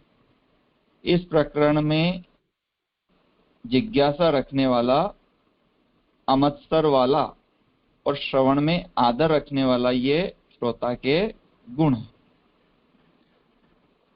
और जिसने भागवत सुनी हो, जिसमें चातुर्य हो, जो गुह ज्ञान रखने वाला हो, वे वक्ता के गुण हैं। इस प्रकार के गुण श्रोता एवं वक्ता में जहां देखे जावे वहां समझना चाहिए कि ये श्रोता और वक्ता अपने अधिकारानुसार हीन अधिकारी की श्रेणी में है। यहाँ प्रथम स्कंद के पहले अध्याय में श्रोता को जिज्ञासा वाला और वक्ता को जिसने भागवत सुनी है ऐसे बताए गए। इस कारिका में बताया श्रोता और वक्ता के यहाँ गुण बताए गए। तो श्रोता कैसा होना चाहिए? तो श्रोता जो है वो जिज्ञासु होना चाहिए और श्रवण में आदर रखने वाला होना चाहिए। मतलब उसको जो श्रवण के लिए जो है उसके अंदर सम्मान भाव होना चाहिए, आदर होना चाहिए। तो ऐसा यदि श्रोता है तो वक्ता का जो है उसी प्रकार का वक्ता का भी गुण वहां से प्रकट होता है। दूसरे अध्याय में श्रोता को अमत्सर वाला और वक्ता को चातुर्य युक्त बताया। पहले अध्याय में तो बताया और दूसरे अध्याय में जो है श्रोता को अमत्सर वाला और वक्ता को चातुर्य युक्त बताया। तीसरे अध्याय में श्रोता को श्रवण में आदर रखने वाला तथा वक्ता को गुह ज्ञान रखने वाला बताया गया। इसलिए प्रथम स्कंद के इन तीनों अध्यायों वाले प्रथम प्रकरण में हीनाधिकार का निर्णय 3 अध्यायों से किया गया है। यानी उक्त तीनों अध्यायों में अपने अधिकार को आश्रय लेकर वक्ता और श्रोताओं द्वारा भगवतार्थ का निर्धार किया गया। महाप्रभु जी जो हैं इन कारिकाओं के माध्यम से बता रहे हैं कि जैसा वक्ता जैसा होगा ना, श्रोता भी उसी प्रकार का होगा। यदि वक्ता के अंदर उत्तम गुण नहीं होंगे तो श्रोता के अंदर उत्तम गुण नहीं आ सकते। तो यहाँ अब आगे है, अब दूसरे प्रकरण में मध्यमाधिकार का निरूपण है। इस प्रकरण में भी प्रथम स्कंद के चौथे, पांचवें और छठे अध्याय लिए गए, क्योंकि जिस प्रकार प्रथम प्रकरण में विहित धर्मों का त्याग बताया गया, उसी प्रकार यहाँ भी अदृष्ट के द्वारा उपकारी जो धर्म है उसके फलों में व्यतिचार होने से त्याज्य है, यह बात कही गई है। अदृष्ट द्वार से उपकारी धर्मों को त्याज्य बताने से दोनों प्रकरणों में समानता है, इसलिए इस प्रकरण में भी 3 अध्याय ही लिए गए, जो हैं हीनाधिकार और मध्यमाधिकार जो प्रकरण है, इन दोनों प्रकरणों का ध्येय उद्देश्य एक ही बताया गया है कि धर्मों का जो अधर्म है उन अधर्मों का त्याग बताया गया, और अदृश्य उपकारी जो धर्म है उसके फलों में व्यतिचार होने से त्यज्य है। जो फल प्राप्ति में जो वस्तुएं बाधक है वो त्यज्य, यहाँ निरूपण किया गया। इस दूसरे प्रकरण में भगवत कृपा, भगवतीयत्व और भगवत्व, ये तीनों गुण श्रोता और वक्ता में होना। आप अपना हाथ ऊंचा रखकर और पीछे बोलें, कोई भी बोलने वाले हो बिना हाथ ऊंचा रखकर न बोलें, यहाँ उस व्यवस्था करने में थोड़ी समस्या आती है। हाथ ऊंचा कर लें अपना पहले, और जो बोल नहीं रहे हैं वो हाथ नीचा कर लें।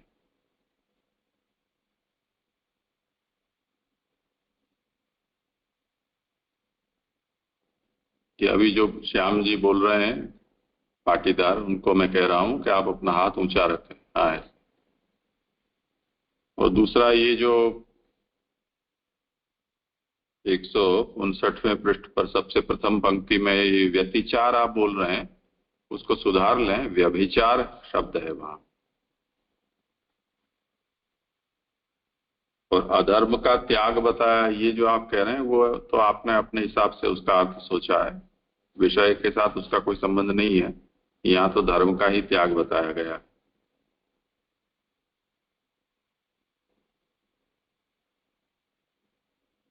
जी, मेरा प्रश्न बस इसी संदर्भ में, जो प्रथम प्रकरण में विहित धर्मों का त्याग बताया गया है, तो वो समझना था थोड़ा सा, मेरे को समझ नहीं आया। मतलब अब मेरे को जो ध्यान में आ रहा, मैं वैसे सोच रहा था इसको कि वहां पे जो प्रश्न हुए, प्रश्न के समाधान में फिर शौनक आदि ने ये कहा कि हमको प्रभु के हम भी कृपा हुई हमारे पे भी कि हमको भागवत सुनने का अवसर प्राप्त हुआ। जैसे यहाँ पे प्रसन्नता का भी अपन ने भागवतार्थ में देखा कि उनको भी प्रसन्नता हुई कि हमने भागवत जो सुनी है वो शास्त्र का वही तात्पर्य है।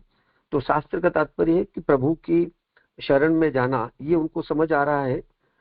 उस संदर्भ में यहाँ पे विहित धर्मों का त्याग बताया कि प्रभु की, मतलब जो शास्त्रों में जो विहित धर्म बताए हैं उनका त्याग करके शरण ग्रहण करें, इस संदर्भ में इसको सोचना। आज हम सब लोग प्रथम अध्याय में और इस प्रथम प्रकरण में पूरा बैठे हुए हैं। आप लोग थोड़ा विषय का अनुसंधान हो वो बताएं, क्या कहना चाह रहे हैं आचार्य चरण।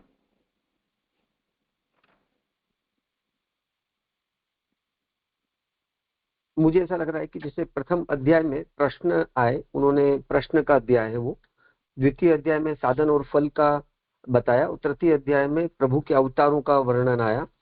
तो उन तीनों का सार, उनके जो प्रश्न थे कि किस तरीके से हमें प्रभु की प्राप्ति करनी चाहिए, यानी जो फल है शास्त्र में, क्या फल मुख्य है, क्या प्रभु की प्राप्ति और उसके साधन क्या है, और वो संदर्भित जो प्रश्न थे उनके जो 6 प्रश्न, उनके जो समाधान जब सुत जी ने शौनक आदि को कहे, उसमें उनका जो तात्पर्य प्राप्त हो रहा है कि आप प्रभु की शरण ग्रहण करें, प्रभु की कथा का नित्य पारायण करें। जैसे कि कल भी ये प्रसंग आया था कि किस तरीके से हमें मूल फल की प्राप्ति होगी, जो फल हमको मिलना चाहिए। तो वहाँ ज्ञान का संदर्भ में आके भक्ति का संदर्भ आपने भी बताया था कि वहां महाप्रभु जी ने उस श्लोक में वही कहा, मतलब भागवतकार ने वही कहा कि प्रभु की शरण, प्रभु का अनन्य आश्रय, प्रभु की भक्ति जो निरंतरता के साथ करे, तो उस संदर्भ में यहाँ विहित धर्मों का त्याग, मतलब साधनाभिमान का त्याग और प्रभु में शरण ग्रहण करना,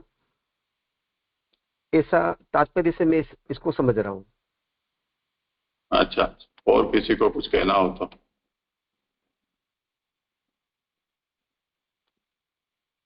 देखो, महाप्रभु यहाँ बता रहे हैं, ये जो निरूपण है वो, तो हमें पूर्व प्रकरण में वो बात कहाँ कही गई है उसको हमें संदर्भ देना होगा।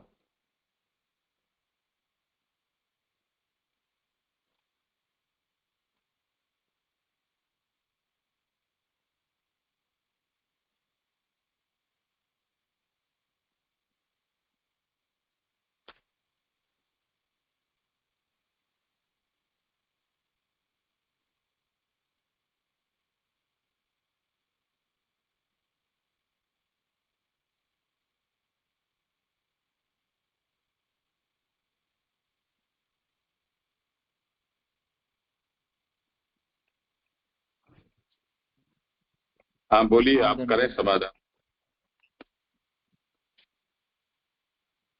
ये थोड़ा सा मेरे को थोड़ा कम समझ पड़ा ही होगा। हाँ, नहीं, अभी देवेश ने कुछ प्रश्न रखे हैं, आप उस पर विचार करके और करें समाधान। थोड़ा सा एक बार थोड़ा सा आप प्रश्न रिपीट करेंगे देवेश भाई? जो यहाँ पर बताया कि जैसे भी आपने पढ़ा था, क्योंकि जिस प्रकार, मतलब वो प्रश्न संख्या 158 पर नीचे, क्योंकि जिस प्रकार प्रथम प्रकरण में विहित धर्मों का त्याग बताया गया है, तो प्रथम प्रकरण में अपने 3 अध्याय देखे तो वहां पे ये विहित धर्मों का त्याग बताया। 3 अध्यायों से प्रकरण का तात्पर्य ये प्राप्त हो रहा है, तो वो कैसे समझना, ये मेरा प्रश्न का आशय है।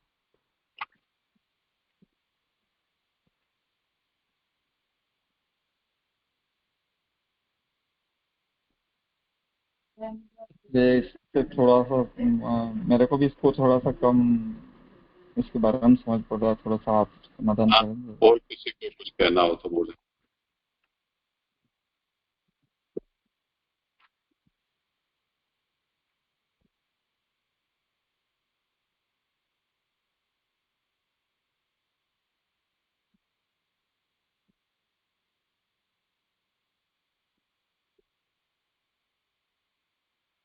जैसे जैसे आपने बताया अभी कि पूर्व प्रकरण में जो अध्याय अपन ने करे हैं उसमें कहाँ इसका संदर्भ से विचार कर सके, तो जैसे श्लोक संख्या 41 में जो निश्रेयस जो है उसकी प्राप्ति कराने वाला भागवत है, वहां अपन ने उसका कल अध्ययन देखा था।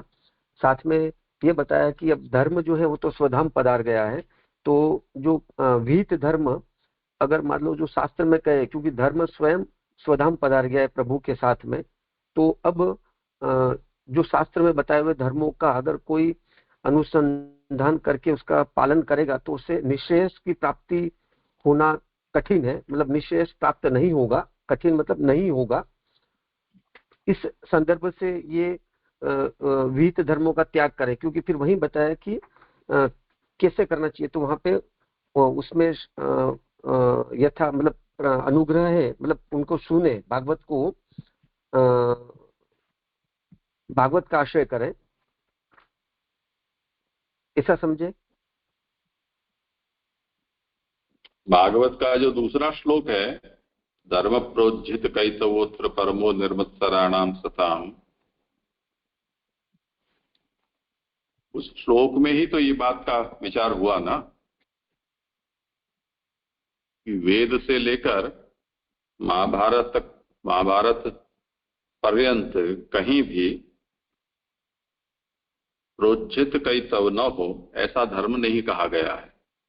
निष्कपट धर्म का निरूपण कहीं भी नहीं किया गया है। जहां भी है वो कापट्य सहित ही निरूपण है। भगवत भक्ति, भगवत शरणागति के अतिरिक्त और कोई धर्म ऐसा नहीं है कि जो निष्कपट हो, इसलिए उनकी त्याज्यता ही बताई गई है। तो उसका तो बहुत लंबा चौड़ा विचार हमने किया था कि वो उन धर्म के उपदेश में किस तरह से कापट्य है।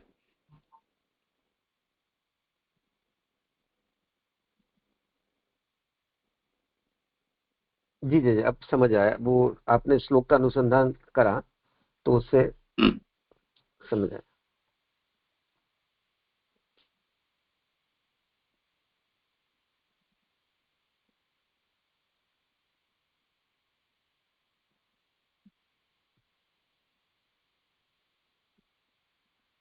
आगे का हाँ प्रकरण करें आगे। हाँ, थोड़ा अच्छी तरह से 5-15 बार जो विषय हमको आज बोलना है उसको पढ़ें, समझें, न समझ में आए वहाँ रेखांकन करें, प्रश्न लिखें, चर्चा करें, उसकी आगे पीछे का संदर्भ लें। इसको अध्ययन के रूप में करने पर ही कुछ हाथ लगेगा, अन्यथा तो पाठ तो हम सब कर सकते हैं।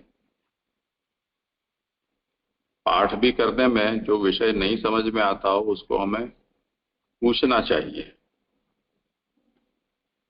सुन तो हम सब रहे हैं, यहाँ पर 1-2 लोग ही हैं कि जिन लोगों को जिज्ञासा या प्रश्न होते हैं। और कहने के लिए हर पंक्ति पर, हर शब्द पर कुछ न कुछ होता ही है कि जो कहा जा सकता है। तो ऐसा करने पर ये तो अंतहीन हो जाता है। रोज 10 घंटा करें तो भी कम पड़े। इसलिए जहां हम नहीं बोल रहे हैं या कोई कुछ नहीं कह रहा है, इसका मतलब वो सब सही है या सबको समझ में आ गया है, ऐसा उसका अभिप्राय नहीं है। पूछने पर ही उस पर विचार हम कर पाएंगे। बच्चों की तो ये क्लास चल नहीं रही है कि हम हर एक को खड़ा करके और पूछें, बुलवाएं। तो जो लोग इसमें जुड़े हैं, जो श्रोता हैं, उनको तो जो भी समझ में आया नहीं समझ में आया उससे कोई मतलब नहीं है। पर जो प्रस्तुति में जुड़ रहे हैं उनसे ये अपेक्षा रखी जाती है कि जो स्वयं पढ़ें उनमें कहीं कोई बात समझ में नहीं आती हो तो वो पूछे। कुछ बातें ऐसी भी हैं कि कहना ठीक भी नहीं लगता है, तो जब हम इसको उच्चार भी हम सही तरह से नहीं कर पाएंगे तब फिर अर्थ का विचार करना तो बहुत दूर की बात है। तो इससे पहले जो कुछ बातें आई जिसमें पंच पंच शब्द आया, पर वो उसको पश्च पश्च ऐसा कुछ पढ़ रहे थे। तो जब हम पश्च और पंच भी नहीं पढ़ पाते हो तब फिर कैसे इतने गहन विषय पर हम विचार कर सकते हैं। ये तो अक्षर ज्ञान की कक्षा पर बात आ जाती है। फिर तो हमें स्लेट और पेन लेकर और हमें लिखकर हर वर्णमाला भी हमको पहले से पढ़नी पड़े, ऐसी स्थिति हो जाएगी। तो ये थोड़ा इसको गंभीरता से लें और परिश्रम करें, इसके ऊपर समय दें।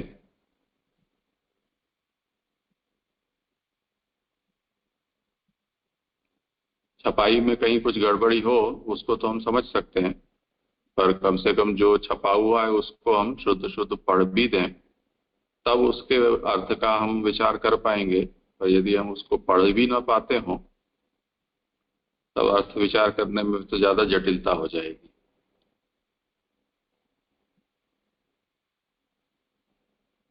ठीक है, करें आगे।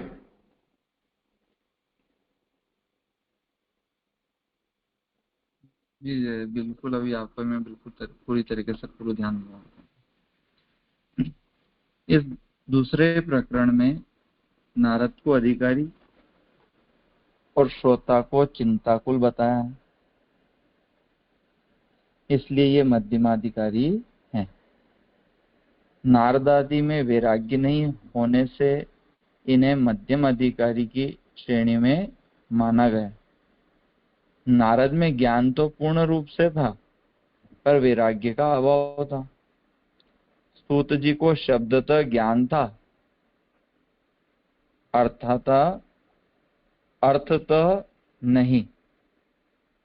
शुक वैराग्य युक्त हैं और उन्हें शब्दतः और अर्थतः ज्ञान है। भगवदावेश के लिए वैराग्य आवश्यक है, नहीं तो ज्ञान से अहंकार हो जाता है। इसलिए शुकदेव की श्रेणी उत्तम है।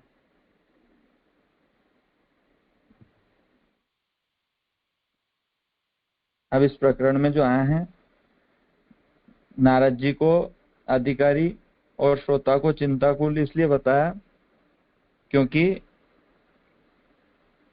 नारद जी को अधिकारी और श्रोता को चिंताकुल, क्योंकि यहाँ पर व्यास जी को जो है चिंता हो रही है, या इस अध्याय में व्यास जी को चिंता हो रही है, इसलिए श्रोता चिंताकुल है। और नारद जी जो है भागवत जी का यहाँ प्रकरण बता रहे हैं, इसलिए ये अधिकारी है। इसलिए ये मध्यमाधिकारी और नारद जी मध्यमाधिकारी है, इसके बारे में भी यहाँ वर्णन है। क्योंकि नारद जी में ज्ञान तो है, परंतु वैराग्य पूर्ण रूप से इनके अंदर नहीं है, इसलिए ये मध्यम अधिकारी है। और यहाँ शुकदेव जी के संबंध में आया कि शुकदेव जी में ज्ञान तो है और साथ में इनमें वैराग्य भी है, इसलिए ये उत्तम अधिकारी यहाँ बताए गए। क्यों? क्योंकि यहाँ बताया कि जो ज्ञान है वो अहंकार प्रकट कर सकता है, परंतु यदि ज्ञान अहंकार प्रकट कर सकता है, परंतु यदि वैराग्य होगा तो उसके अंदर वो जो ज्ञान है वो अहंकार प्रकट नहीं करेगा, इसलिए वो उत्तम श्रेणी का होगा। नारद ने यद्यपि ब्रह्मा से भागवत सुनी, किंतु प्रमाण बल से प्रमेय बल बलवान होता है, इसलिए भगवत इच्छा से नारद में वैराग्य उत्पन्न नहीं हुआ। नारम नर संबंधी ज्ञान को देते हैं, इसलिए वे नारद कहे जाते हैं। अब यहाँ ऊपर आया था कि नारद जी ने यूं तो ब्रह्मा जी से भागवत जी सुनी, परंतु यहाँ बताया भी गया है कि प्रमाण से प्रमेय बल उत्तम होता है। यदि प्रमाण से तात्पर्य यदि जो है स्वतः सिद्ध यदि कोई वस्तु दी जाए तो वो उत्तम होती है, परंतु उसी को यदि प्रमाण के माध्यम से जो है ज्ञान के माध्यम से उसको जब समझा जाए तो वो वस्तु जो है वैराग्य, इसलिए भगवत इच्छा से नारद में वैराग्य उत्पन्न नहीं हुआ, क्योंकि उनको ये प्रमाण के द्वारा प्राप्त हुआ। यदि प्रमेय बल से ये प्राप्त होता तो ये पूर्ण रूप से उनके अंदर वैराग्य उत्पन्न करता। नारम नर संबंधी ज्ञान को देते हैं, इसलिए वे नारद कहे जाते हैं। मुझे ऐसा लगता है आपने जो बताया इसलिए मुझे लगता है आपने जो बताया कि जो प्रमेय बल के कारण उनमें, बाकी तो उन्होंने भागवत जी जो है ब्रह्मा जी से सुनी तो उनमें तो एक्चुअली वैराग्य उत्पन्न हो जाना चाहिए था ब्रह्मा जी से भागवत सुनने के बाद, पर प्रभु की ऐसी इच्छा थी, प्रमेय बलवान होता है, प्रभु की इच्छा थी कि नारद जी में वैराग्य उत्पन्न ना हो, इसलिए उत्पन्न नहीं हुआ। इसमें भागवत का के कारण ऐसा नहीं हुआ, कोई ऐसा सोचे तो उसका मुझे लगता है यहाँ पे जवाब दिया जा रहा है कि कोई भागवत जी पे ना ले ले कि भी भागवत जी उन्होंने ब्रह्मा जी से सुनी फिर भी उनमें वैराग्य नहीं हुआ, तो वैराग्य न होने का कारण प्रमेय बल था, प्रभु की ऐसी इच्छा थी वहां, ऐसा मुझे लगता है ये तात्पर्य है।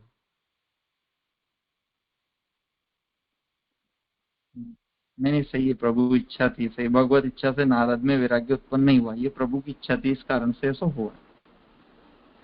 अब यहाँ नारम जो शब्द आया, ये नारम शब्द से क्या तात्पर्य लिया जाए, थोड़ा सा मेरे को ये समझ नहीं पड़ रहा। नारम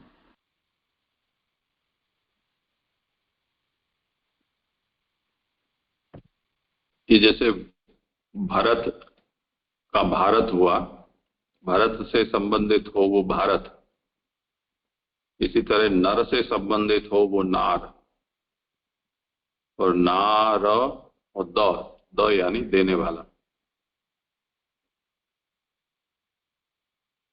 तो नारद इसका मतलब हुआ नर से संबंधित ज्ञान जो देता है वो नारद।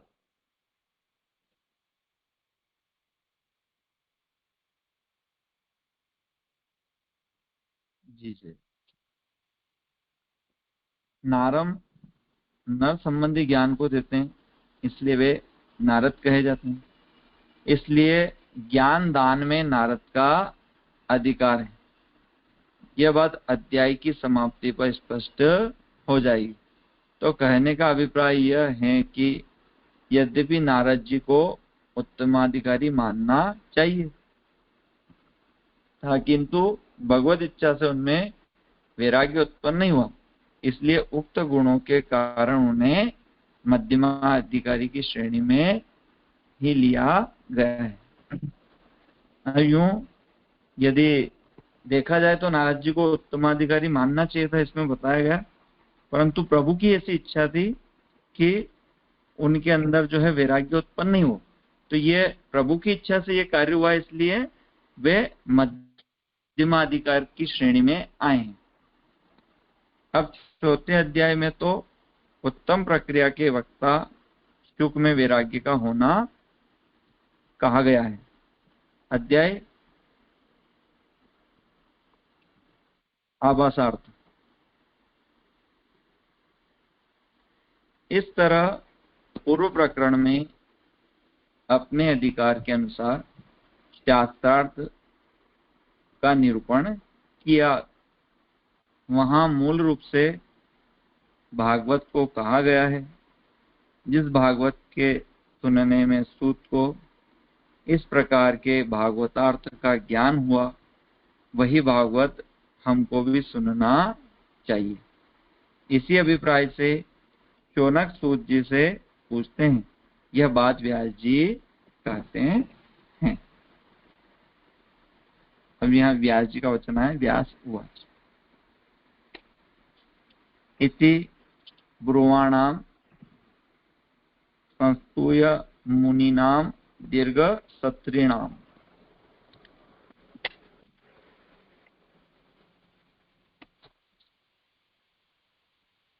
वृद्धः कुलपति सूतम बहव्रच्च शौनको अब्रवीत। श्लोकार्थ।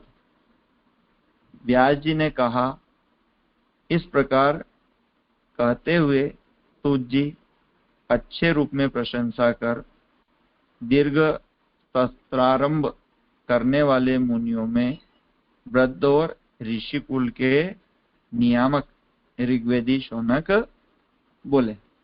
यह सुबोध निधि है। सब जगह वक्ता की वाक्य समाप्ति पर ही श्रोता प्रश्न करता है, किंतु यहाँ शौनकादि में अत्यंत उत्कंठा जागृत होने से वक्ता का वाक्य समाप्त होने से पूर्व ही प्रश्न शुरू कर दिया गया। पंक्तियों में बताया कि यूं तो जो श्रोता होता है ना, वो वाक्य पूरा होने के बाद में ही प्रश्न पूछता है। अपनी जो जिज्ञासा होती है वो जिज्ञासा होती है वो वक्ता जब अपना वाक्य पूरा कर ले उसके बाद में होता है, परंतु इनके अंदर उत्कंठा थी पूछने की, इनके अंदर जिज्ञासा थी, इसलिए वाक्य पूरा होने से पूर्व ही इन्हें प्रश्न किया। संभावना मात्र से पूछने पर भी सूत जी द्वारा मूल रूप से भागवतार्थ का निरूपण किया गया। इसलिए वक्ता में अत्यंत श्रद्धा हो जाने से सूत की भली भांति स्तुति की। यह स्तुति किस रूप में की, इसका उल्लेख भागवत में नहीं है, वह ग्रंथ से बाहर है। पहले तो आकांक्षा की प्रबलता होने से सभी ऋषियों ने पूछा, किंतु इस समय यह समझकर कि इस पदार्थ की कुछ उत्कृष्टता है, उसे मनन द्वारा निर्धारित करके तथा सहस्त्र संवत्सर में भगवान का अवतार निश्चित है, इसलिए यह सत्र आरंभ किया गया। इसमें यदि सभी मिलकर पूछेंगे तो कोलाहल होने से श्रवण नहीं होगा, इसलिए सबने न पूछकर सबके सुनते हुए ऋषियों के अंतर्गत जो यज्ञ संबंधी देवता के स्वरूप को जानने वाले शौनक ऋषि हैं, वे सूत जी से पूछते हैं। वृद्ध से तात्पर्य है शौनक ज्ञान वृद्ध हैं, ऋषि कुल के नियामक हैं। बुद्धि का निर्धार ज्ञान वृद्ध में ही होता है। फिर ये कुलाचार्य हैं, आगे से आगे प्रचार करने के लिए कुलाचार्य के वचन में विश्वास होता है। यही बात वृद्ध और कुलपति शब्दों से की गई। वह वृद्ध अर्थात ये शौनक ऋग्वेदी हैं। अब यहाँ वृद्ध से तात्पर्य बताया, वृद्ध से यहाँ तात्पर्य उम्र से वृद्ध नहीं, ज्ञान से जिनके अंदर ज्ञान की वृद्धि और अधिक्यता हो, तो यहाँ ज्ञान वृद्ध है। तो ऐसे ऋषिकुल के नियामक बुद्धि का निर्धार ज्ञान वृद्ध में ही होता है। तो फिर ये कुलाचार्य और ये उस कुल के क्या है, आचार्य, इनके अंदर जो है ज्ञान अधिक है, इस कारण से ये जो है उस कुल के आचार्य भी हैं। आगे से आगे प्रचार करने के लिए कुलाचार्य के वचनों में विश्वास होता है, और यदि आगे किसी बात को रखना हो तो जो उस कुल में जो आचार्य उस कुल में जो उत्तम हो उस पर उसके वचन में फिर जो है विश्वास भी होता है, उनके वचन में फिर सब विश्वास भी करते हैं। तो यही बात वृद्ध और कुलपति शब्दों से की गई। अब यहाँ के बाद में द्वितीय श्लोक। किसी को कुछ हो विचार लिए?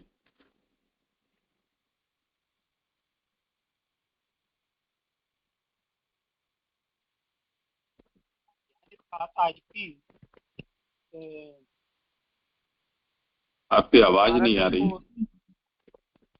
आवाज आ रही? हाँ, बहुत धीरे आ रही है। अब आ रही? हाँ, अच्छी है। ये यहाँ ही आया था कि यद्यपि नारद जी को उत्तम अधिकारी मानना चाहिए था, कहने के लगे मानना चाहिए था, किंतु भगवद इच्छा से उनमें वैराग उत्पन्न नहीं हुआ, इसलिए उक्त गुणों के कारण उन्हें मध्यमाधिकारी की श्रेणी में ही लिया गया है। तो वैराग उत्पन्न नहीं हुआ क्योंकि वो काम काज में ज्यादा व्यस्त रहती, इधर से उधर जाना, तो उस कारण से माने उनमें वैराग न होने के कारण उनको मध्यम अधिकारी श्रेणी में लिया गया।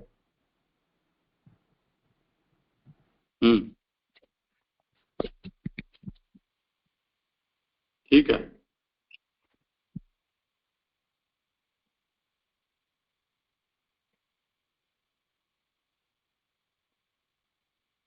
इसमें आपका प्रश्न थोड़ी है, आप केवल अपने विचार रख रहे हैं, ऐसा ही है ना?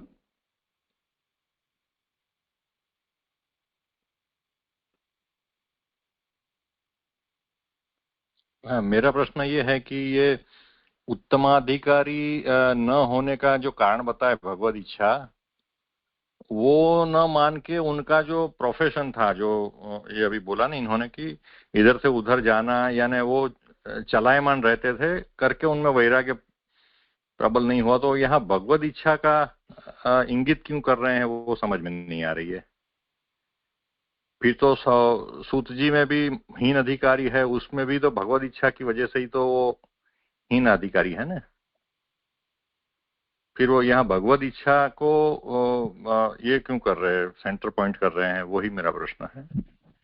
हाँ जय, यही मैं कहना चाह रहा था कि उसमें कारण उनकी प्रकृति है या भगवत इच्छा थी या उनकी प्रकृति की वजह से ये है?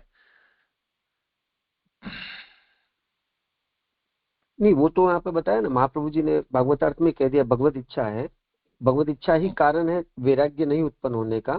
और उसमें बताया उस क्यों भगवत इच्छा ऐसी रही, क्योंकि प्रमाण से प्रमेय बल ज्यादा बलवान होता है। और ब्रह्मा जी से भागवत सुनी है नारद जी ने, तो भागवत अपन भी सोचते हैं कि अगर प्रेम उत्पन्न करने का सर्वोत्कृष्ट साधन है भागवत श्रवण, तो अपने भागवत श्रवण करेंगे तो उससे प्रेम उत्पन्न होगा। तो ब्रह्मा जी से भागवत सुनी है नारद जी ने, तो ब्रह्मा जी ने तो अच्छे से ही उनको कही है। तो नारद जी में भी वो सभी लक्षण एक उत्तम अधिकारी के प्रकट हो जाने चाहिए थे, पर क्योंकि प्रभु की ऐसी इच्छा थी कि वो आगे अन्य कार्य प्रभु को उनसे करवाने हैं, वहां पे वैराग्य बाधक बन सकता है उन कार्यों को कराने में, तो प्रमेय बल काम करा और वो प्रमाण जो था वो नहीं रहा, और उस कारण से प्रभु इच्छा से नारद जी में वैराग्य उत्पन्न हुआ, ऐसा मुझे लगता है तात्पर्य। नहीं, आगे जो बताया ना कि सर्वलोक में वो भ्रमण करते थे, करके उनमें ये वैराग्य नहीं हो पाया क्योंकि वो चलायमान रहते थे सतत, तो वो कारण आगे बताया। कहीं भी मुझे अभी कहाँ बताया, इसमें ही भागवतार्थ में बताया या कहीं बताया है, तो वो उसकी वजह से उनका ये हुआ है या भगवत इच्छा तो सर्व में, वो तो आफ्टर ऑल तो वही है, हर एक चीज में भगवत इच्छा ही नियामक होती है। मगर फेस वैल्यू पे अगर देखे तो कुछ ऐसी भी वैल्यू है ना कि वो घूमते फिरते रहते थे, तो उसकी वजह से वैराग्य प्रबल नहीं हुआ, एकांतिक नहीं थे वो। बाकी जिन जिन में वैराग्य प्रबल हुआ उन्होंने एकांत में मनन चिंतन आदि कर रहे थे, करके उनमें ये वैराग्य प्रबल हुआ, ऐसा मेरा मानना है, ऐसा मुझे लग रहा है। आपने अभी जो बताया ना एकांतिक नहीं हुए वो, तो प्रभु उनको एकांतिक नहीं करना चाहते थे, क्योंकि प्रभु को नारद जी से अन्य कार्य करवाने थे। वो जैसे आपने बताया ना कि अन्य जगह भ्रमण निरंतर चलायमान नारद जी को प्रभु को रखना था, एकांतिक नहीं रखना था।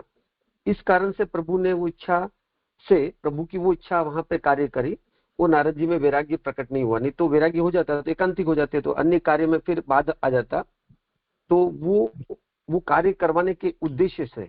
तो आपने जो प्रश्न पूछा मुझे लगता है उसी में इसका उत्तर भी आ ही रहा है। नहीं, मेरा प्रश्न ये था कि प्रकृति थी ना उनकी, जो ये चलायमान रहते थे, वो नारद जी की प्रकृति थी, वो उसमें भगवत इच्छा तो हर एक की प्रकृति में नियामक तो भगवत इच्छा होती है। नारद जी प्रभु के सेवक है, और वो प्रभु का क्या कार्य है वो नारद जी को पता है कि मुझे क्या प्रभु के कार्य करने हैं। अब उसमें वैराग्य आ जाता तो बात हो जाता उनका वो कार्य करने में, एकांतिक हो जाते वो, इसलिए वो प्रभु इच्छा वहां पे। इसलिए आपने जैसे बताया कि सभी जगह प्रभु इच्छा ही कार्य करती है। अपन देखते हैं सृष्टि के अंदर हर, क्योंकि प्रभु ने सृष्टि प्रकट करी है, वह प्रभु की इच्छा ही से ही होता है, लेकिन हर जगह प्रभु की इच्छा कोई रीजन से आती है, मतलब कहीं किसी के माध्यम से प्रभु की इच्छा प्रकट होती है।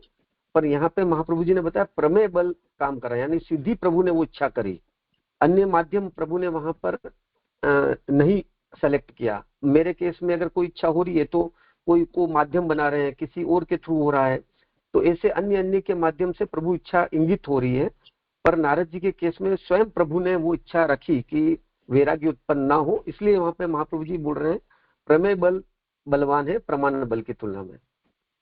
नहीं, जो कंपेरिजन यहाँ किया ना, प्रश्न वहां से आ रहा है कि वो नहीं तो ये उत्तम अधिकारी होते, तो जैसे कोई बच्चा एक दो मार्क के लिए मेरिट चूक जाता है कि वो अगर ये 1-2 मार्क आ जाता तो वो शायद वो फर्स्ट लिस्टिंग ये हो जाता, पूरे राष्ट्र में पहला नंबर आता, मगर उसका थोड़ा 1 मार्क कम हो गया करके वो अटक गया। तो यहाँ ऐसी कुछ बात आ रही है, न्यूनता बता रहे हैं कि है तो उत्तम अधिकारी, मगर इसकी वजह से तो वो बताने की जरूरत ही नहीं थी कि वो मध्यम अधिकारी है। वो अगर ऐसी बात कर देते तो क्या होता। मेरा जो प्रश्न का जो भाव ये है ना, पॉइंट वो यहाँ पे है। हाँ, मैं ये कह रही हूँ, एक मिनट मेरी बात सुनिए। मैं ये कह रहा हूँ कि वैराग्य का पैरामीटर क्या, विषयों से वैराग, संसार से वैराग, या घूमने फिरने से वैराग। अगर घूमने फिरने को वैराग्य माना जाए तो भगवती गण संत गण आदि तीर्थाटन पर्यटन माने तीर्थ क्षेत्रों में फिरते रहती। अगर उसको वैराग्य माने नारद जी को इस प्रकार से कि भाई स्वर्ग लोग चले गए या मृत्यु लोक आ गए, देवताओं का कार्य किया, असुरों का कार्य किया, तो इसमें तो माने वैराग्य को माने उसको किस हिसाब से समझा जाए, क्यों से वैराग्य अथवा संसार से वैराग्य, ये बात समझ में नहीं आई। नारद जी को मीटर यहाँ पर में मैंने भगवान की इच्छा है वो बात मान ली, लेकिन वैराग्य किससे? हाँ, इसमें जरा मेरा एक शब्द मेरा सुनिए। वैराग्य और त्याग यानी संन्यास और त्याग ये कई होता है, वैराग्य अलग होता है। वैराग्य तो हमारे घर में हमको घर में रहते हुए हमारा वैराग्य हम पाल सकते हैं, लेकिन त्याग घर को छोड़ देना, संन्यास घर को छोड़ देना, यानी अब जो है यहाँ पर वैराग्य और त्याग में जो डिफरेंस है, यानी नारद जी ने त्याग तो किया, वैराग्य तो किया उन्होंने, यानी उनका राग नहीं रहा वस्तुओं में, लेकिन त्याग और संन्यास नहीं किया पूर्ण तरह से। ये इसके कारण यानी वो मध्यम रहे, यानी संन्यास और त्याग उन्होंने नहीं कर पाए। ये इसका मेन रीजन है, ये मेरा विचार था इसमें बस। मास्टर जी मेरा मतलब जैसे नारद जी के बारे में सुनते हैं कि नारद जी मतलब एक बार भगवत इच्छा से या उनकी इच्छा से उन्होंने माने ये ऋषियों में परिवर्त हुए, माने विवाह आदि हुआ उनका, ऐसा सुनने में आया है कहीं भागवत प्रसंग में किसी। सुनो तो नहीं मान आपकी बात सुनिए, आपकी बात ठीक है, किसी पुराण में सही है वो, लेकिन वो इसी में तो सेट हो रही है। मैं जो कह रहा हूँ यानी उनको जो है त्याग या पूर्ण वैराग्य नहीं था उनमें। वैराग्य तो था पर संन्यास नहीं था, त्याग नहीं था, वैराग्य तो था। वैराग्य का मतलब ये मैंने आपको बताया कि किन्हीं वस्तुओं में हमारा राग नहीं होना। हम भी तो वैराग्य में जीते हैं कि नहीं जीते, हमारे पुष्टि मार्ग में तो बहुत सारी वस्तुओं को हमने छोड़ रखा है, हमने इनका उपयोग नहीं करेंगे, वो वैराग्य हो गई। पर हमने जो है त्याग और संन्यास ये हमने जो है उसको स्वीकार ही नहीं किया। ये अपन जो संन्यास निर्णय ग्रंथ में महाप्रभु जी अपन को समझाते हैं अच्छी तरह से कि संन्यास और त्याग क्या है, वैराग क्या है। इसमें महाप्रभु जी ने अपन अच्छी तरह समझाया है कि ये आपका त्याग और संन्यास है, ये आपका वैराग है, उसको यहाँ समझ। तो वो जो है नारद जी में घटित होता है, इस तरह से समझने की बात ये। नारद जी प्रश्न पर कहना प्रणाम। जय जय। मैं यहाँ पे ये कहना चाह रहा हूँ कि जो प्रश्न किया है नारद जी के बारे में, तो यहाँ पर वैराग्य का यहाँ पे नारद जी के अगर अपन अर्थ में देखें तो वैराग्य से यहाँ पे विषयों से लगाया जाना चाहिए, क्योंकि नारद जी विषय से आसक्त हुए थे, वो रूप में मोहित हुए थे, तो इसलिए विषयों से वैराग्य नहीं हो पाया था उनको। यहाँ पे ये लगाना चाहिए। वो संन्यास में तो थे, वो संन्यास से नहीं लगा सकते अपन, यहाँ पे नारद जी का अपन विषयों से लगाएंगे वैराग्य, ऐसा मुझे समझ में आ रहा है। ठीक है, सभी आप लोग जो बात कर रहे हैं वो कुल मिलाकर हम सोचें तो यही बात होती है। एक तो भगवत भजन करते हुए भी भगवान की ही इच्छा प्रेरणा से नारद जी को बहुत ऐसे प्रपंच करने पड़ते थे कि जिससे भगवान की लीला में कुछ रोचकता आ जाए। जैसे कंस को जाकर भ्रमित कर दिया, इसी तरह भगवान की प्रेरणा से और भी ऐसे ऐसे कार्य नारद जी ने किए।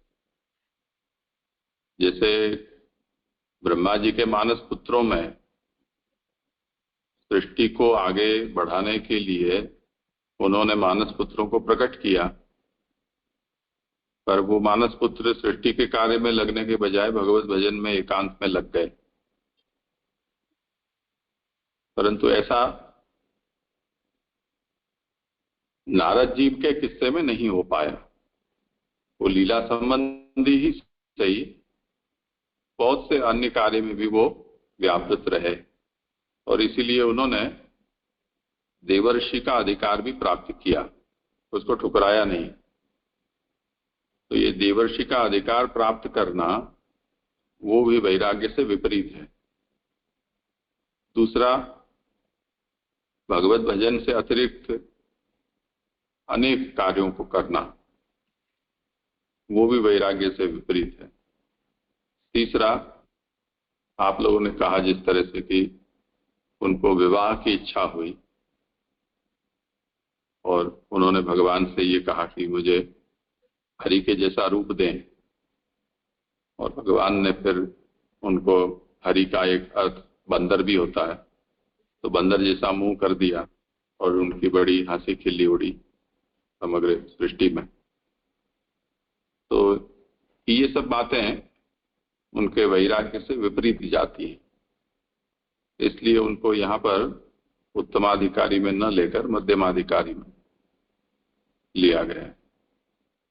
तो ये सब भगवत इच्छा से ही हुआ है, ऐसा समझना चाहिए, क्योंकि ये वही नारद हैं जिनका आगे वृत्तांत आएगा कि उनकी बाल्यावस्था में वैदिक ऋषि जो थे, उनके गृहस्थ थे, उनके परिवार में रहते थे, दासी के पुत्र थे, और सनक आदि चातुर्मासी के लिए वहां पर आए और उनकी भगवत चर्चा का श्रवण करके उनके भीतर ऐसा प्रबल वैराग्य जागा और माता का मृत्यु हुआ और प्रतिबंध की निवृत्ति होने पर वो वन में चले गए और वहां फिर भगवत साक्षात्कार भी हुआ और भगवान ने उनको ये वचन भी दिया कि तुम अगले जन्म में मेरे पार्षद होगे।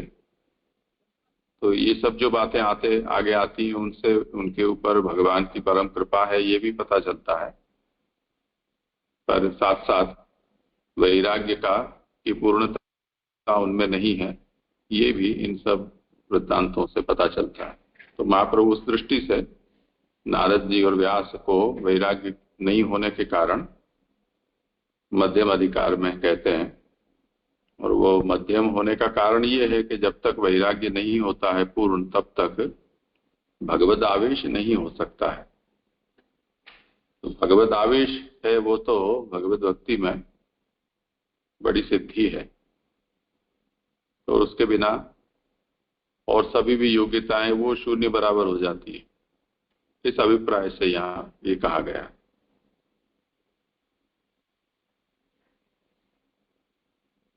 ठीक है, आज समय हुआ है यहाँ आज